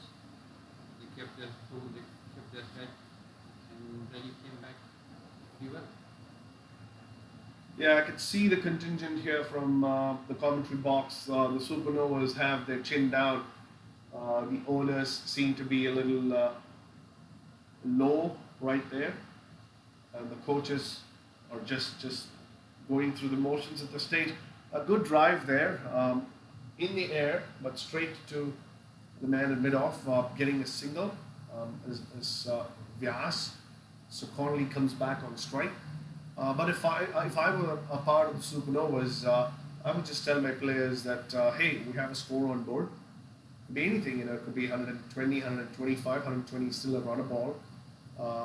We saw that the ball was doing quite a bit when the spinners were in operation. The pitch was a little slow, and it'll be the 6th innings, as I was saying some time back, that the KT Riders will be playing at. And if we can bowl to a plan and the fielders can support the bowlers, you can defend anything. I think that's the mindset I would try to instill in my players if I was Supernovas. Absolutely correct. As they say in cricket, no match is over till the last ball is bowled, last wicket is taken, or last run is scored. And remember, to get 10 wickets, you need 10 good balls. So, Supernovas should talk to each other. Captain and coaches, and look for those 10 magical balls out of 120 balls which you have. But on 10 balls, maximum you can score is 60. So that's the one way to look at a cricket game. So I think Supernova should not lose their hope. They should come hard. And as I remember Kapil Dev's famous saying that when India scored 183 in the 1983 World Cup, he came back to the dressing room and he told his team that, guys, look, we have scored 183 and they still have to score. So whatever you score, the other team, they have to score yet. So they should not lose any hope. Cricket is a funny game. And as I said, if I'm in the shoes of Supernova player, I would look for those 10 magical deliveries. Absolutely. The young legs there running fast and converting that single into 2 runs. Also assisted by a little bit of a misfeel in the outer part of the ground at long off. So Vyas is at 7 of 7. Sometimes a low scoring game can be very, very tricky. Oh, that's a nice flick. It was beaten. It's an extra run. It's a wide. I thought he flicked that one to square, but he missed that one. So 2 wides. Just a little bit of a fumble by Arya behind the wickets, unable to collect the ball. And they go through for an extra run. So that's 2 free runs added to the total. 117. Ryan Bagani steams in, bowls a slightly faster delivery than the previous one. 2 full.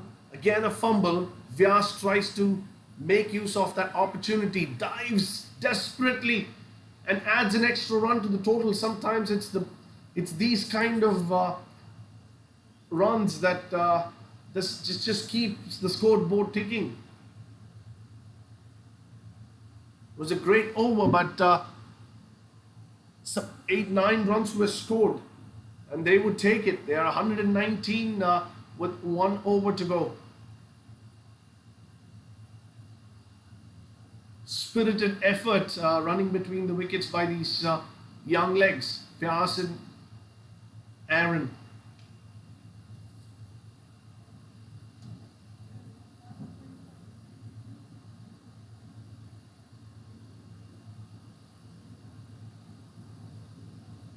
All important last over. About to begin. Looking at the scoreboard, it's 119 for 7. So I think they are really, Supernovas are really in need of some big hits to host a challenging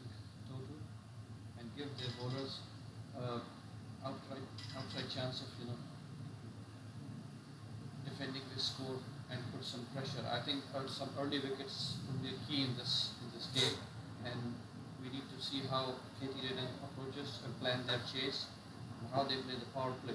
That will be one of the most important stage of the game. And none of the big players from Supernovas succeeding in today's game. The Supernovas would be definitely looking to get the wickets of Arya and Ryan Bagani. Vyas there just running a little blind on that occasion. Not too sure if that was needed. It's not that Aaron Connolly was a big six hitter that he had to give strike. Vyas could have hit a couple of boundaries rather himself, but just threw his wicket away. But anyways, just going back to the point of defense, the Supernovas would be absolutely and will have to absolutely get the wickets of Ryan and Arya as early as possible. They have scored massively in both of their last couple of innings, so the Supernovas would be hoping that the law of averages will come into play, and they will probably get them out for a low score. On the other hand, the KT Riders will know that they only need a little over a run a ball to win this tournament and the trophy, and would hope that their big hitters, their big match players, just go and finish it off in style. So, spin still in action tells you a couple of things. One, that the batsmen have to force to hit boundaries and sixes. And two, the confidence that the captain and the coach has. Oh, that's a brilliant catch. A very nice catch, diving to his left and taking that. The 9th wicket down, 122 for 9. The last man going in to face the last two deliveries left of this innings.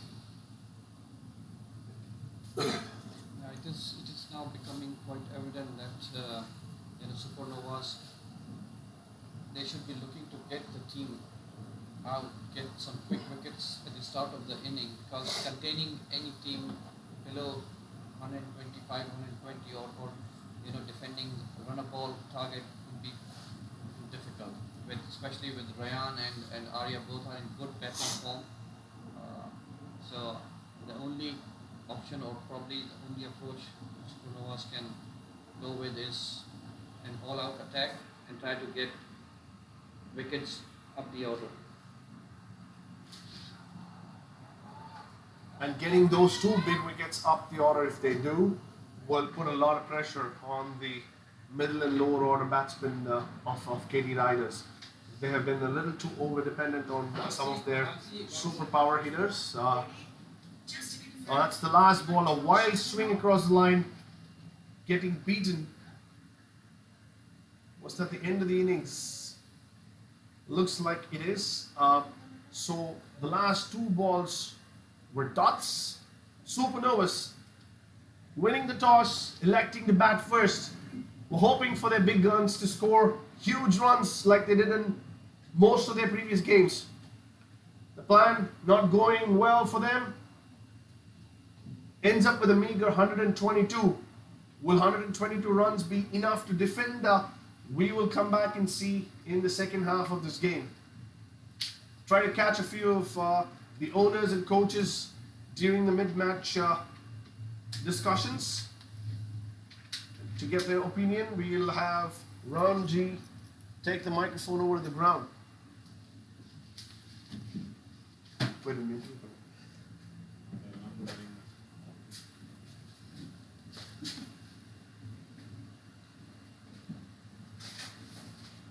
Let's move.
Welcome back, viewers. We are all in readiness for the start of the second innings of the finals of HYPL 2022 Spring Edition, the third time this tournament is played. The Supernovas put a meager 122 runs on the board and are trying to defend those runs to win the title. Ryan Bhagani on strike. Ruhan Swar bowling a Yorker length delivery first up. They'll be hoping to get the wickets of Ryan Swar and Ryan Bhagani and Arya Kananta as quickly as possible. Yes, Darshan Haribabu is the other opener. He's been playing consistently well as well in the last few games. That'll be their third obstacle. Going a little wide, well collected by Adi Shikaram, the wicket keeper. You don't want to be bowling extras if you're defending just over a run a ball in the T20 International, especially when you have some big hitting batsmen that you need to contend with.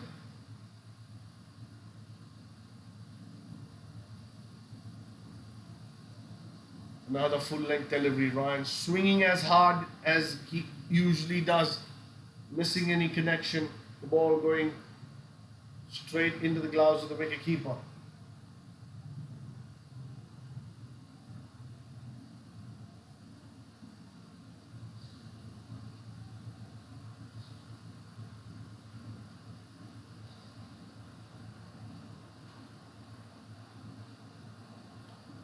And on the other field, the Texas Skywalkers defending a big score of 172. Haven't started all that well, conceding a few boundaries off the very first over. Some wides not helping their cause. Gave away 16-17 of the first over that was bowled.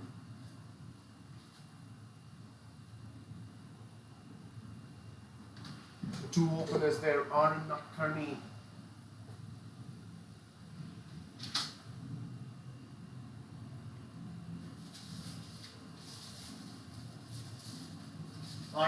especially in the stupendous form, scoring a brilliant 80 yesterday against the same team. Also scored a couple of 50s in the other league games of this tournament.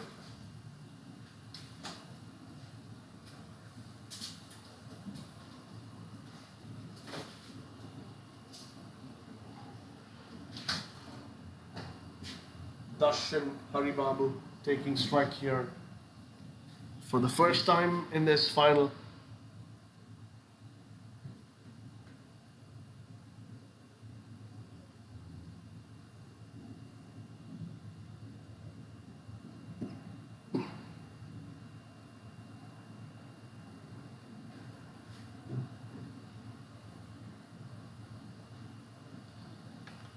Staying a little low. Our keeper missing that one altogether.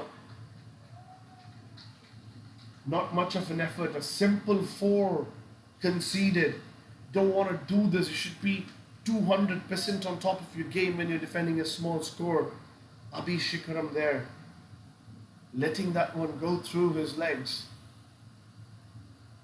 4 byes.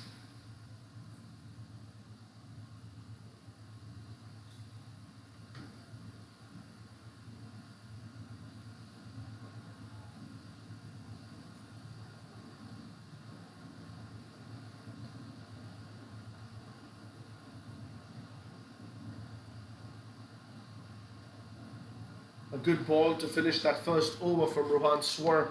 6 without loss. Well on course at the end of first over are the KT Riders. And the challengers chasing 173 for victory are 21 without loss at the end of just 2 overs. So they're scoring 10 per over at the stage.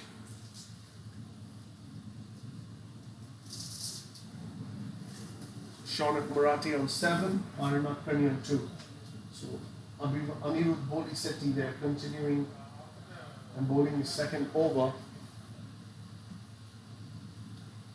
Anirudh Bolisetti gave away 9 runs off the first over he bowled, and 7 of those were wides. Bowled with a lot of pace, but was unable to control the swing that was on offer.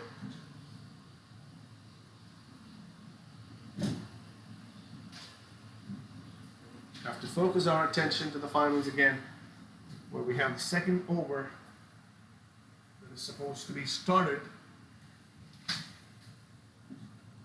Shrey Totangare is the bowler coming from the calm box end. He'll be bowling into Ryan Bhagani. The most sought after wicket at this stage of the tournament.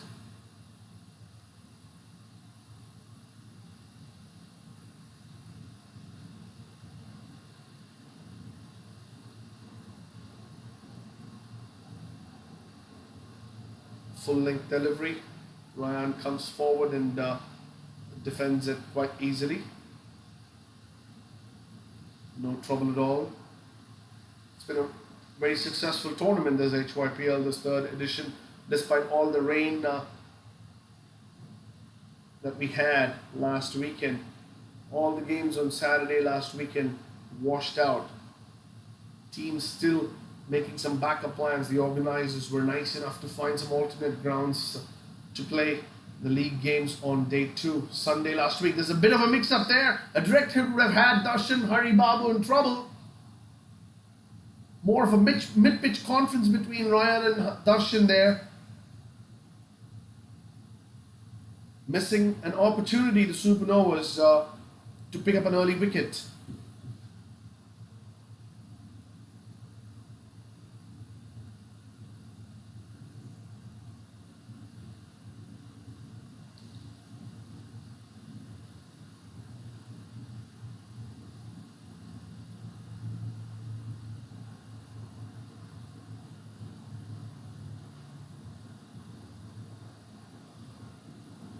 Now the full length delivery defended off to point. A dot ball. The length has been pretty consistent from Shrey. Also the line.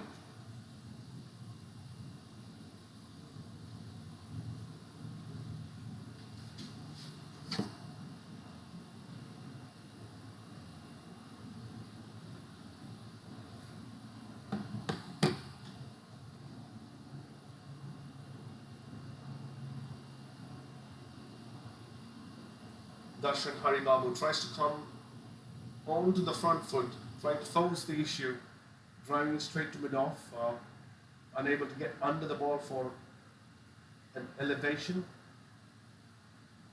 nor was able to find a gap with the drive. So now the dot ball.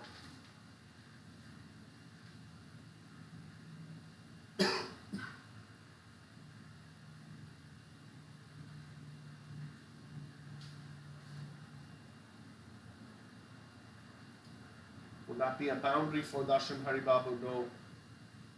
Good fielding. Third man coming around to deep fine leg and stopping that from going over the rope. 2 runs taken.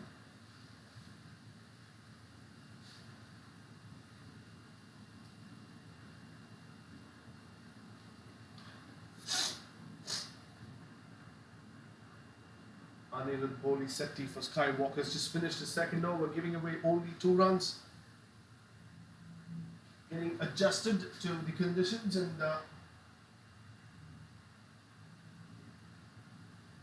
keeping things under control. An elevated shot, half a chance. The fielder at mid-off, diving forward. Maybe he could have walked in a couple of steps. The ball was in the air for quite some time. Was unable to come in, rather choosing to dive desperately. Another chance that was on the offer, not taken, I would say.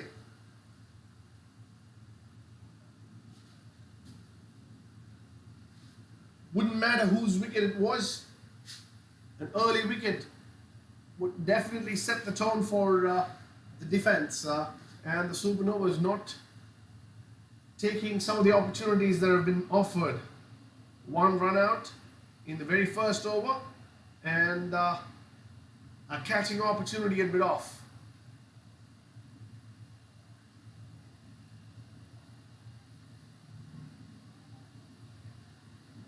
Rohans were pitching the ball short up in the air, and Connolly making a complete mess of that one. That was up in the air. What a great opportunity that was for Supernovas to grab Ryan Bagani. Top edge. A straightforward opportunity presented to short thirdman. And the fielder unable to even get his palms under the ball. Total misjudgment of where the ball was going to drop. And as lucky as he has been in some of his previous innings, Ryan Bagani survives. I was just going to say what a poor delivery that was from Rohan, bouncing it, banging it into the pitch. Another one, banged in. This time, Ryan shows what he's quite capable of, hitting it past mid-off for a boundary. Muscles that one away.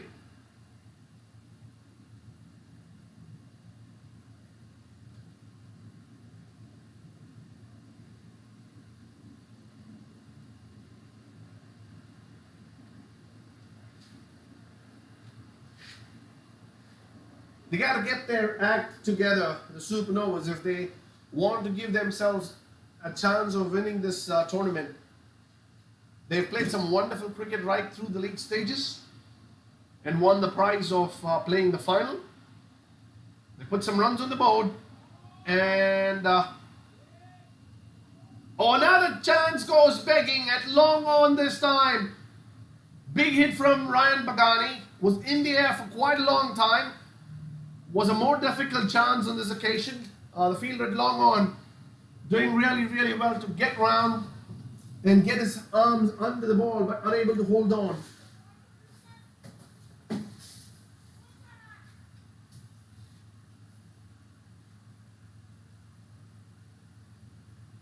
It's the right time for the coaches to take a timeout and kick the players. Got to get these big players out as quickly as possible. That's the only chance of putting any pressure on the middle and lower order batsmen.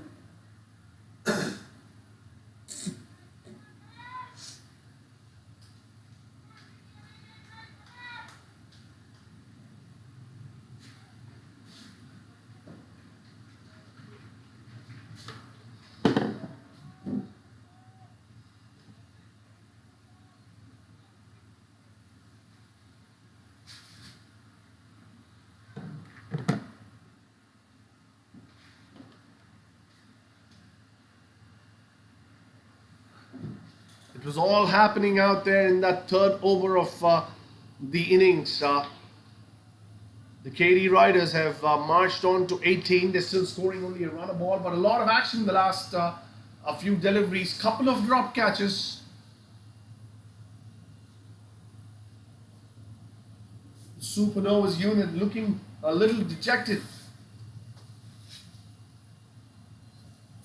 And as I rightly called, a quick timeout has been taken.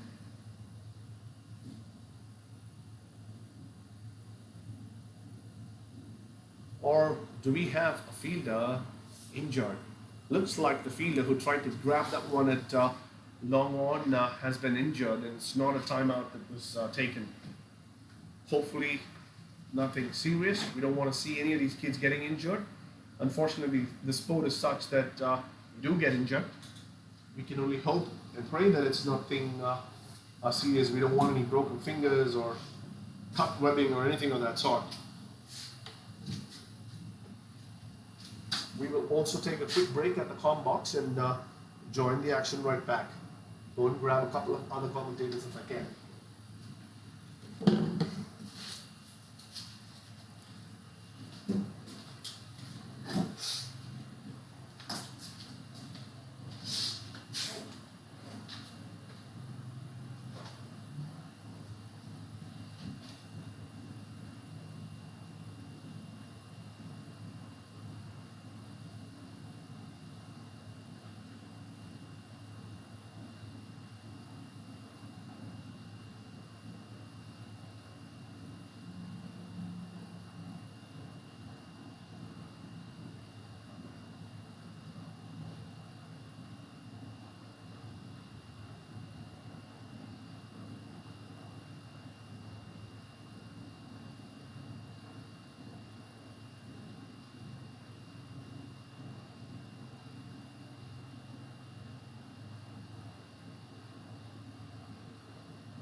Well, in the 5-minute break that we had to take, things have changed dramatically. Rohan Swar choosing to go short pitch, creating a couple of opportunities. 2 catches were dropped off Ryan Bagani.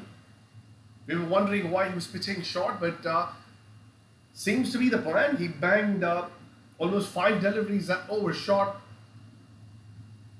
got the wickets of Darshan Haribabu and the man in form, Arya Kananta, also caught.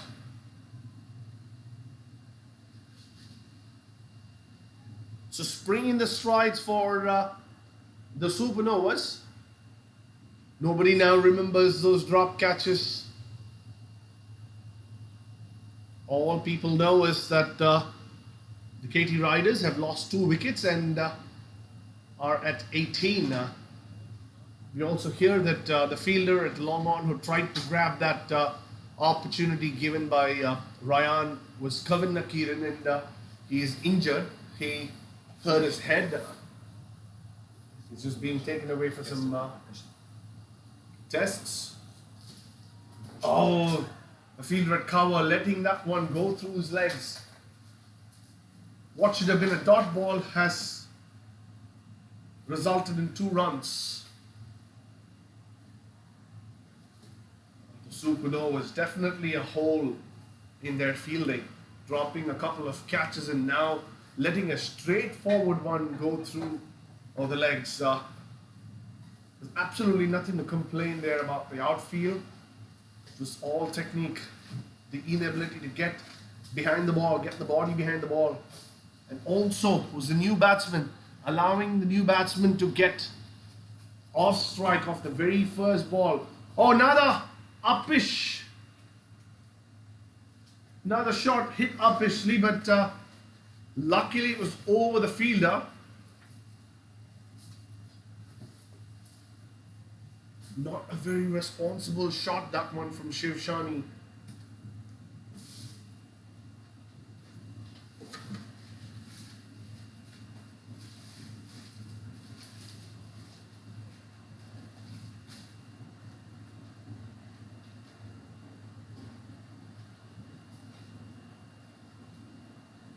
So Skywalker is defending 172 for the 3rd place playoff. Have taken just 1 wicket of Arun Nadkarni. The challengers are at 45 at the end of 5 overs. Arjun Mahesh scoring 7 of 7, 8 of 8 now with that single that he just hit. And Shaunak Marathe batting on 10 of 17. So from the perspective of the Skywalkers, they'd be very keen to get the wickets of Arjun Mahesh and Shaunak Marathe, 2 of their well-renowned batsmen. Spin comes into action for the Supernovas. Wasi is the bowler, one of their most experienced campaigners. And the Supernovas will be looking up to some of their senior players to step up in defense of a smaller total. So the first left-hander for the KT Riders, Shiv Shani coming into bat. Wouldn't make things very easy for the bowlers to adjust line and length. Another short pitch ball, put away beautifully by Shiv Shani for a 6 behind square. A very ordinary ball presented to Shiv Shani. He takes full advantage of it. A big 6.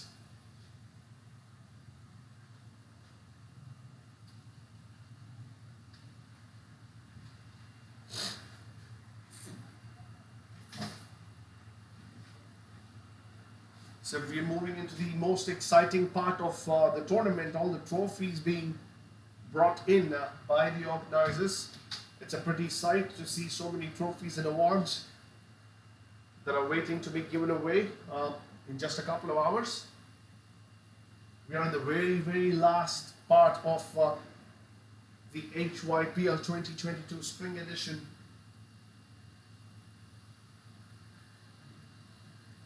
Second innings of both the games that are played today.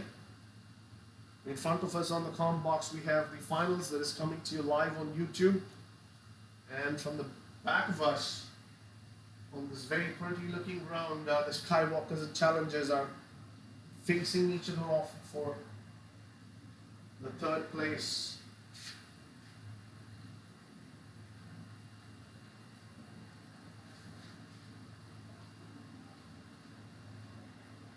Most of the viewership is on this final between Supernovas and KT Riders.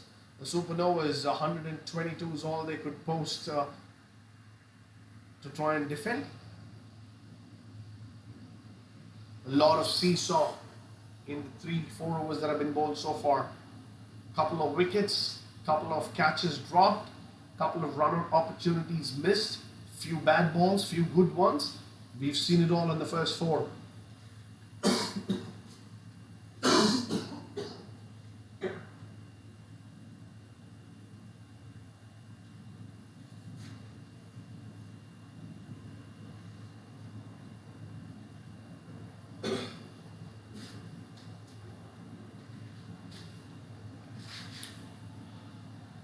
Ruhan Swar bowling his third over on the trot.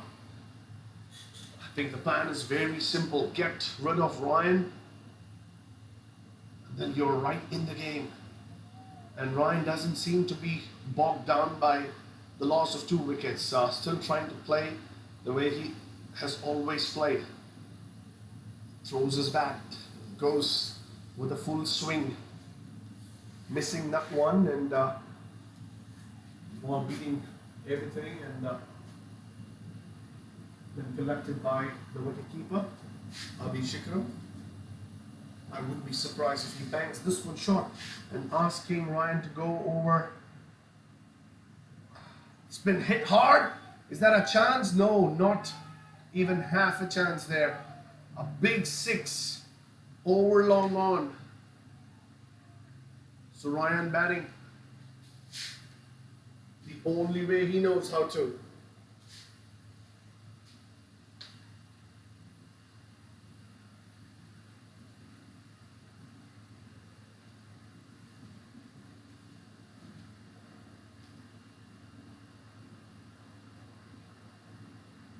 While most batsmen at the beginning of a T20 innings would be looking for boundaries, piercing the fields, clearing the infield, Ryan Bagani just tries to look for sixes, and he's very successful in doing that, pretty consistent as well.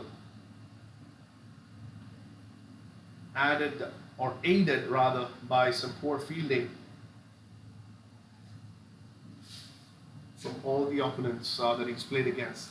He hits the ball so powerfully, sometimes it's very difficult for the fielders to grab opportunities that he presents. So the best part is he just doesn't change anything. Ruhan Swar, fuller length delivery, actually ends up being a full toss. Will that reach the boundary? No, the sweeper comes around and throws it back to the bowler. 2 runs taken. So the KT Riders sitting pretty now, with runs being more runs being taken this over.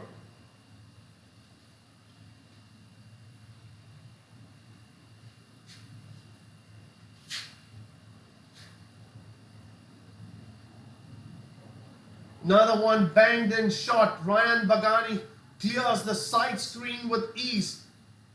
Weight off the back foot. Hits it high over the side screen. The ball lost into the woods. How costly are those drop catches going to be? At this point, it's very, very costly. It's just tilted the game so much in favor of KT Riders. The Supernovas have to come back really strong and quick. They must get rid of Ryan Bagani if they have to entertain any chances at all of not even winning the tournament, but coming close to winning this game.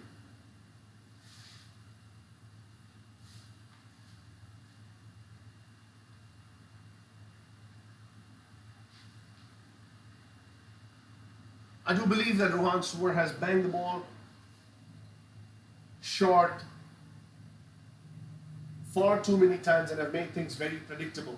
Another banged in, no deep mid wicket, big shot over deep mid wicket for a 6. And this is now too predictable. Ryan Bagani is a capable batsman and he's just waiting on his back foot, with expecting it to be bounced at him, and he's taken full advantage. The third over on the trot for Rohan Suwar not working at all. The KD Riders have screamed to 49 at the end of that 5th over, so they're scoring close to 10 runs per over at this stage.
welcome back our viewers for some coverage again. We had a dearth of commentators. I was alone for a while and had to take a break. Apologies for that. We have with us Sushil Nadkarni, former India under-19 player and US national team captain. We're privileged to have you, Coach Sushil. We missed your presence here last couple of days during the league stages, but we're very happy and proud to have you here for the finals. Both the games have taken an interesting turn. Both seem to be one-sided until now, and a couple of quick wickets have made the finals pretty interesting. So, Coach Sushil, I'm sure you've been following how this tournament, the third edition of HYPL, has been progressing.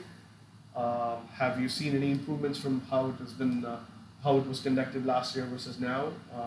Any observations? Yeah, thanks, Shwetan. Yeah, certainly, HYPL seems to be growing leaps and bounds, and the biggest difference this year has been the organizers taking this tournament to Prairie View, so the kids are able to play on turf.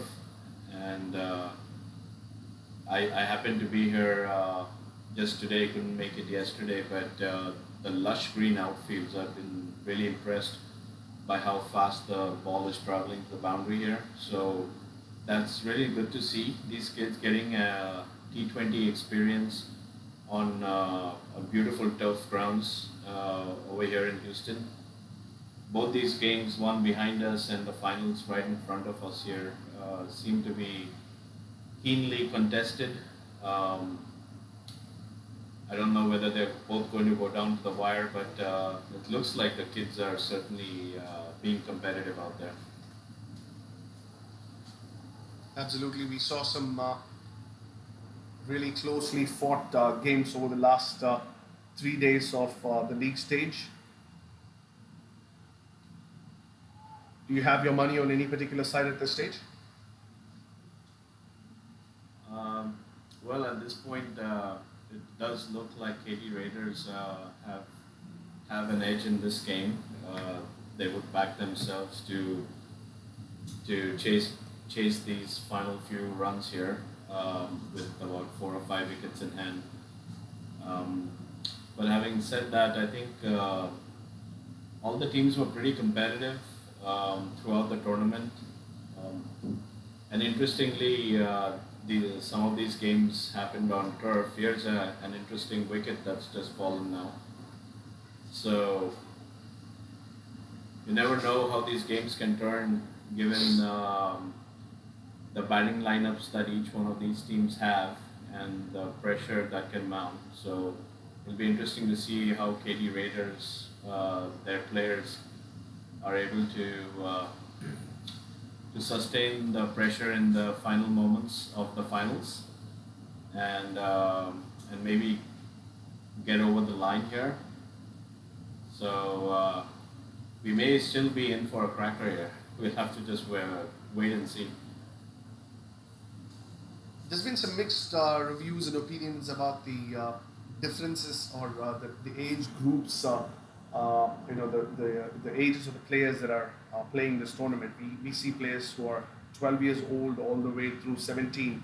Do you think it's a great idea to have such a wide age group of kids competing, or should it become a little more narrower? Are the 12 years and the 13 years really learning anything? What is your viewpoint on that? There's been a lot of discussions that the parents have had both with me and between themselves. So, just want to hear your opinion. Yeah, I think you can look at it, I would look at it two ways. One is if you're a parent of a 12 or 13-year-old, then you tend to look at it extremely positively, given the kind of exposure that the kid is getting here. Just being in this environment, being in a franchise cricket type environment, and then they may not get as many games and opportunities, but at least they're getting this level of exposure. On the other side, you could be a parent of an older kid that is uh, very competitive, doing very well, and then you might look at it from a different viewpoint to say, okay, is are the teams really getting the best level of competition with younger kids in there? But I would say, you just have to balance the two viewpoints. I think the greatest asset here for the kids is to getting to play on turf wickets here. So if you move beyond the fact that, okay, the kids could be getting more competitive cricket, but hey, the kids are also getting to play on turf right now, and I know for a fact that all the teams have loaded themselves with spinners, so now you're getting to play a lot of spin bowling on turf and under pretty good competition and pressure environments. So I think, to your point though, can the competition levels be higher if you just restrict it to higher age groups? Certainly, but at the same time, you could be leaving out quite a lot of kids by doing that, and may not even make the number of kids you need to make this a successful tournament. So I think there are different viewpoints. One thing I do acknowledge about HYPL is that it's certainly developing. I'm sure the organizers are taking a lot of feedback here, and they would be looking at doing something interesting and keeping up with the feedback and whatever modifications and changes they can make moving forward. You never know, you might see two streams of HYPL type tournaments, one for the lower age group, one for the higher age group coming up in the future. So this is all evolution at its best. The main thing is kids are getting some competitive cricket and they're playing on turf on beautiful grounds here at Prairie View. So if you're listening to this, and if you're a parent of a 12, 13-year-old kid who feels that your kid hasn't had much of an opportunity to go in the middle and perform, so she's put it nicely, you be a part of the team. You don't necessarily learn only when you bowl or you bat, but being a part of a team can teach you a lot of things. Is that an opportunity there? Yes, a leading edge, nicely taken at extra cover or mid-off, rather. So this final is not yet over. They probably need another 20 plus runs, but making a mess of it, the KT Riders at this stage. Also forgot to mention that Sushil Nadkarni is also the director of operations in cricket in USA. So any exciting news for youth cricket that is coming up for 2022 that you would like to share? Yeah, certainly at the board level right now, there are plenty of activity happening from a budgeting standpoint, which sets into motion a lot of the projects and tournaments, etc., that can be conducted for the rest of the year.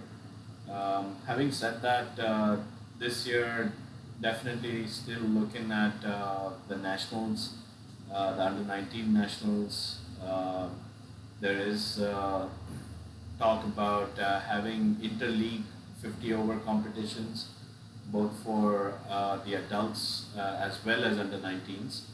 This would, in concept, replace kind of the one-day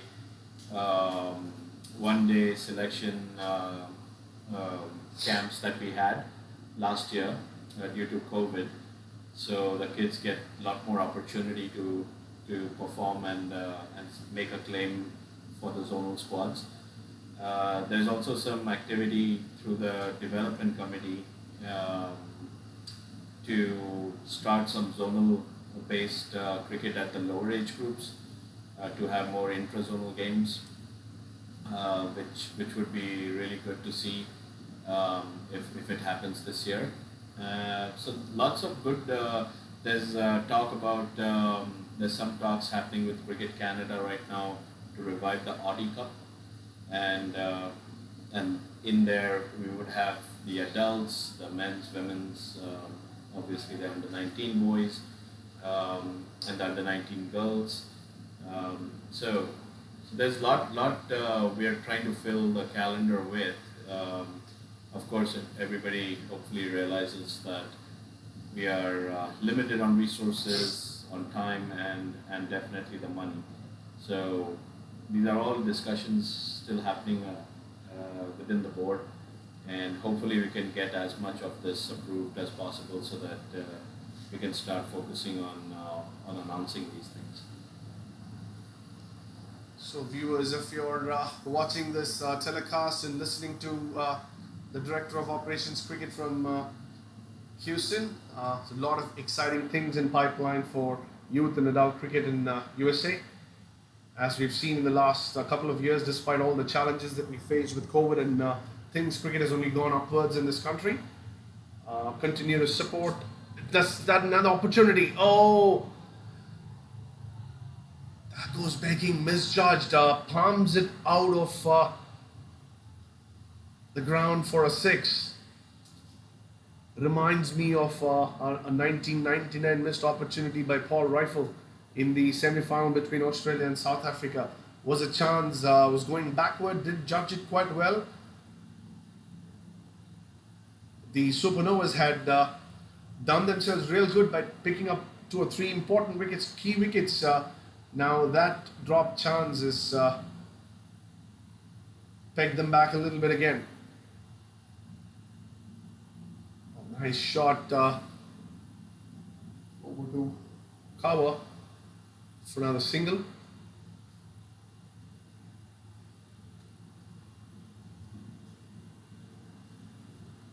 So thanks Coach Sushil for spending some time with us. Great insights, lots of great news and opportunities for Cricket USA. Look forward to 2022 being more successful than the previous years. Thank you.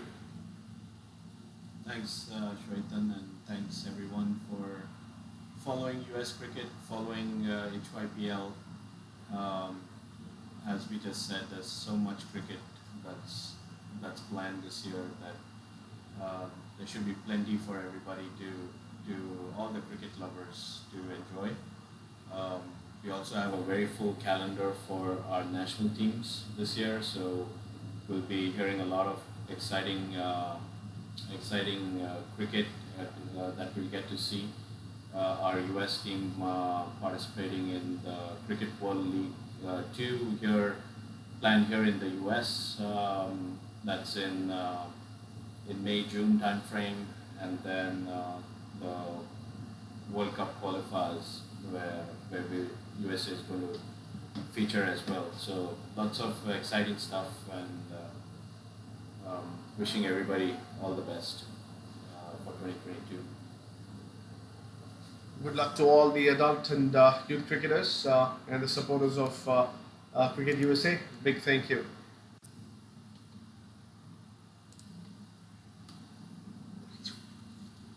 What's the score here?